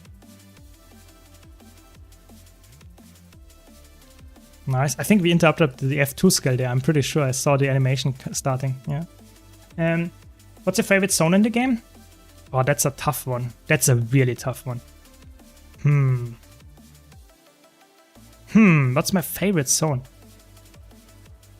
I really like Timberline Falls. I think Timberline Falls as the core map is probably my favorite core map. It's really, really nice looking and very classic. It's not from the events, just from the looks of it, I would say. Yeah. Do you like making and playing power or condi builds more? I think for dealing damage from raw numbers perspective, I like power builds more. But from how they feel, I like condi builds more. Does that make sense? So, for example, I know the performance of power builds is generally better in 90% of the situations. So I like to play power more because of that. But if I would have the perfect raid boss, I would probably play a condi build more because it feels for me fun. I like damage over time effects. I think that's really fun. Yeah, hopefully that is, I got my point across there. Yeah. I like the hybrid Condi Reaper. Are there any other builds like this? Not like maybe Paragon, but the new sword pushed it more into a Condi build. I guess you could play some Inferno Elementalist builds that are also somewhat focused around like dealing power damage, and you have Inferno, so you deal Condi. I think that would be my pick there. I guess Inferno Elementalist and maybe some kind of Paragon. Yeah. Yeah, UI change for sure. So the question in German here is, with the Sigil of Strength, can you get to 25 might? So the Sigil of Strength depends a bit on your boon duration. So Sigil of Strength gives you 10 seconds, 1 might stack. Every second gives you 10 seconds of might. So if you have no boon duration in competitive modes, that means you get 10 stacks of might. If you want to reach in PvE, it has different numbers, especially if you have boon duration, you can get that very easily to 25 might. Let's go to a build that has no boon duration. Give me a second. Let's get to Power Renegade. Yeah. So I don't have any boon duration on this one. And if I go now to Strength Sigil in PvE, you get 10 seconds of might, 1 second whenever you crit. If I go to a build that has huge boon duration, let's go to, I don't know, what has crazy boon duration. I guess my heal Paragon. Whatever, then you will see that this is still technically not perfect. You still reached, obviously, with this does not adjust, by the way. You don't see that here. But I have now like 90% boon duration. So that means that on this build with 90% boon duration, I get 19 seconds of might when critically hitting. And that means that I can get, let's say, 19, 20 stacks of might. So technically, you cannot reach in any situations 25 stacks of might with this, but if you have any other source of might and you constantly hit the enemy, you will get there. So that is the answer to your question. Hopefully that makes sense. Yeah. I've used the Celestic on the open world Renegade build for a while. Easily the best I've tried. Yeah, it's really fun. It's really, really good. I'm actually trying to make some new Renegade build work for solo play, and I'm working on that, but I think it will not beat the Condi version. The Condi version is so satisfying. I think it's one of the best solo builds, or my favorite solo build to play for sure. It's really, really good. Really, really fun. Yeah. I like it a lot. So let's play some. I wanted to play some Condi Reaper in PvP. Let's do that. Let's do that.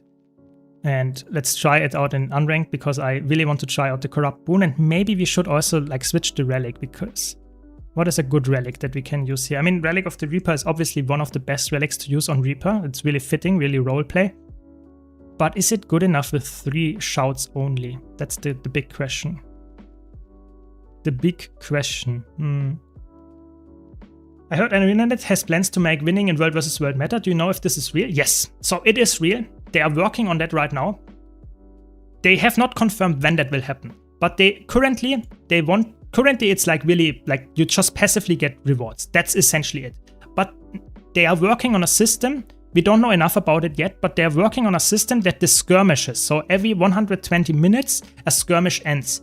And they want you to, if you participate actively in a skirmish and your team gets first place in the skirmish, they want you to get rewarded for that. And then you play the next few skirmishes you don't play, but then you play again a couple of skirmishes later, and then you get second place, and then you get a reward for that as well. A little bit less than for the first place, but you get rewarded for it. So that means that you are more incentivized to actually engage with the combat instead of just standing there and flipping your camps every 10 minutes. So that is something they are working on. We don't know exactly what it will be. And they also work on winning a match. Like every 7 days, you get a big reset of the match. We had one yesterday on Friday. And that means that if you win after 7 days, you get a bigger reward than for the skirmish. That is the idea. Let's see how good they can make that work. Yeah. Glad to hear that I could help. What's your favorite legendary weapon just from the looks?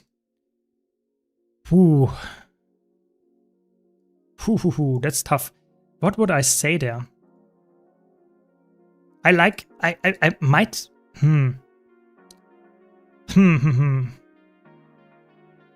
That's really tough. I really like Shining Blade. I think Shining Blade, if it would have cool footsteps, I would like it the most. I think from the looks. Ooh, we have push. Nice, we have a push like match. That's actually really fun. That's a good showcase of Condi Reaper actually. That's good. Like that is a good one. You are up for some fun match hopefully if they are not pre-made 5-person team in the other team. Binding of Ipos is really good. I don't know. I made a whole tier list like a year back, 2 hours long, going over every single legendary weapon skin, and I have some hot takes in there, and I have some like takes in there that are really cold. But yeah, I'm pretty tough to decide what's my absolute favorite. I really like Eternity, but it's also nostalgia bound to it. I don't know. Really tough. Really tough. Good question actually. Yeah. Yeah. Yeah, Sigwatl, or how it's pronounced, is also extremely cool, especially on Necromancer. I even have it here equipped because it's such a cool weapon. It fits so well to a Condi builds or something like that. Yeah, I don't know. Welcome, Chris. Welcome. What's your favorite class in the Elite spec in Guild Wars 2? I get that question all the time, but I would say I'd like to swap around. If I would have to play only one class, I would be bored a lot. So I would say from the design, it's Viva, and I don't play it as much, sadly, but I think from the design it would be Viva, and the favorite class would be Mesmer. But yeah, I mean that's heavily dependent on my I don't know, just feeling of the day, the mood of the day. Get a Corrupt going, get a CC chaining going on the Revenant. We should get the kill here, nice. Cleave. Get maybe the Corrupt here. We should not stand in the middle of the enemy team, but we got some kills here. Oh, no. Got an ally. Oh my god, everyone is dead. The rest here. Get the transfer of the Condis. Nope. Dodge this. Corrupt. Yeah, but like I said, I think for... Oh my god. Let me move. Yeah, I think, personally, I think switching class is the beauty of Guild Wars 2. I have 70 characters for a reason. 70. Not to boast with it, just because I cannot decide which class to play. That's actually the reason. I'm not joking. That was a good Corrupt. Get the interrupt, get the transfer, get the CC, and go back in. Oh, that is an overload.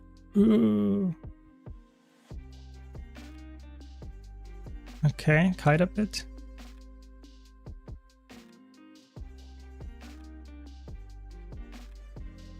Needed to use my stun break for Condi cleanse. That always feels extremely bad, I have to be honest.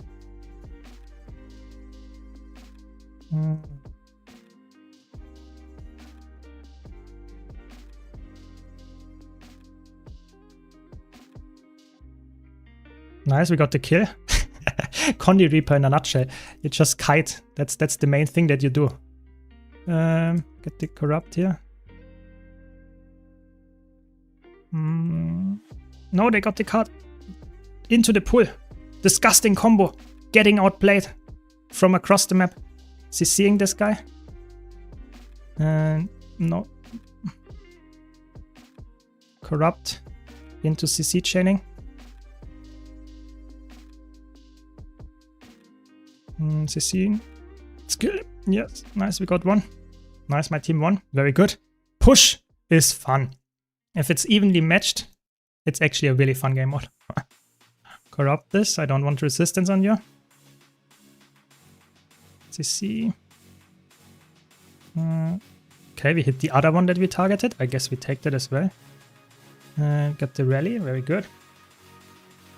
Yeah, exactly. I think switching classes is the beauty of Guild Wars 2. I really think so. Like, you'll see that here on stream. I think just today I played probably like 5 different classes already. Like, just today. And I did not even stream that long yet. So, yeah. Let's get the rest here. Yeah, character slots are also huge, like a really good investment. So, you get more, like, characters to play with, but you also get more, how is it called? Corrupt this and get the CC. Yeah, you get also more bank or storage space, and you get more build templates. It's just very well rounded. That's why I like to have so many characters. But I can understand for a new player that's not priority. It should not be your priority. Let's get the corrupt here. I'm not sure if I should get the res. Maybe we should just go for the rally. Nope, they will rally there from the hammer. Let's go for this kill. Maybe we can get the rally here. No, now we are dead. I don't know where to go. I will die so hard in this one. Yeah, there are way too many people here. Isn't there only like 48 classes, 70 plus characters? Seems crazy. Like I said, I use them for storage. I use them for playing different characters in different game modes. So for example, I have a character for PvE of a Mesmer, and I have a Mesmer that is also being played only in competitive modes in PvP. Then I have a Mesmer that I play exclusively in World vs. World. So that means I have my inventory set up like that, but I also have, for example, my like build template set up like that. That is very like veteran friendly in that regard, but a new player doesn't need that. I agree with this. Let's get some Condis in. Oh my god. They always get someone down and then they rally. Let's see this guy. Make sure that we get the rally here. There is someone on top with a rifle sniping. Okay. We get the corrupt here. Nice. We get a lot of damage down. We get the CC chain. We need to get the res here, otherwise they rally.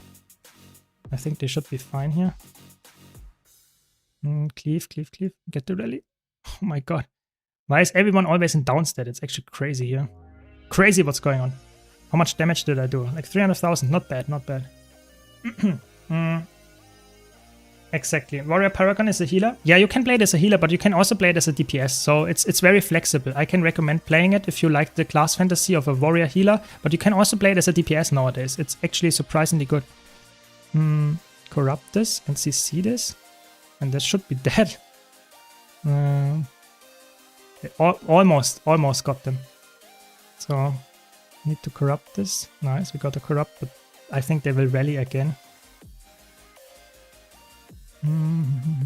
Need to get this res. Okay, we got the rally. Oh, we almost got the blind off. Need to corrupt it and CC. Oh, I didn't corrupt. No. What do we do? Classic PvP sounds. Oh no. And into that CC, nice. Maybe we can get the cleave. Oh my god, that push match goes forever. I need to contest it actually as well. Okay, I thought they will have some boons, but they just ignore boons altogether. No, get the rest. Nice. Got the rally. Now we are dead. That's what we get for being helpful to our team. Focus on this, please. And the insta respawn. I mean, I take that. That was pretty nice. That was good. Yeah, Power Chronomancer is also pretty fun. Power Chronomancer is really good as well. It does a lot of damage. And in PvE specifically. In competitive modes, it does a lot of damage, but falls over if someone looks at you. So you have to be very careful there. Do we get the kill here? Yes, we do. Let's get the cannon. Nice, we got the cannon. Very good. No, we didn't. Oh my god, we didn't. I thought we got it, but they interrupted it last time. Thanks, Dastango, by the way, for the prime. Really appreciate it. Really appreciate it. Didn't see it earlier. Was too busy talking about it. Yeah, Celestial Firebrand is really good as well. If you like Celestial builds, one of the best ones. It's not an easy one to play though. Oh, there are 4 people here. Ooh.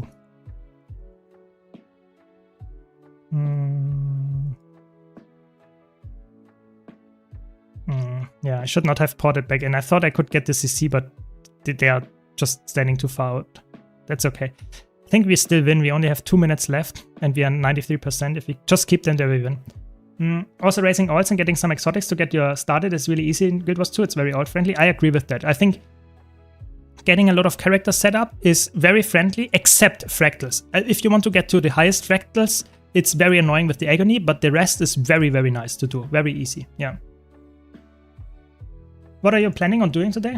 I'm just playing some random Guild Wars 2 for now, and later I will, I guess, I just cool down, you know, chill, literally chill, because it's just too warm here. Where I have in my room like 28 degrees or something. It's just too warm. I'm sweating like crazy. So yeah, I hope I can get some cooling down going on. CC chaining, corrupting all of those spoons. Oh, that felt good. All of them are gone, you know, 8 boons, unblockable corrupt, 1200 range. That is a crazy buff, I have to be honest. That is like insanely strong skill now. If you get that, it's over. It's so over. Interrupt, CC chain, ooh, a bit nasty here. Okay, they're running in like crazy now to contest it. That's good, we'd like that. Just auto take until I get my 3 skill up, and then I get a big corrupt going here. Nice. CC. I think we got them now. Yeah, looks good. We have someone with a lot of boons. No one has boons. I corrupted all of them. That's good. No, they got them. They got the card.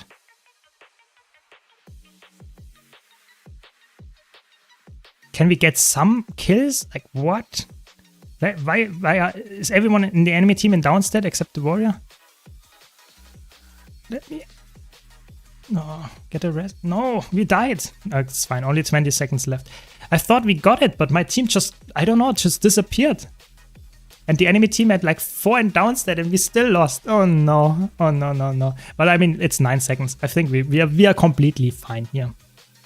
There's, I think, literally no way that they win this now. If we contest once, yeah, it's over now. Very good, we won. If they just leave, yeah, that's it. Oh, they almost... No, they knocked in. Oh my god, the outplay. Is that the legendary comeback? Probably not. I would be so surprised if they get this. You have to get the console. Speaking of Celestial builds, I've been trying out Celestial Harbinger, so strong. It's really good in competitive modes. It's also really good in soloing. I think for like group PvE, I would not really recommend it. If you have any other option, I would not play Celestial Harbinger. Yeah. Let's...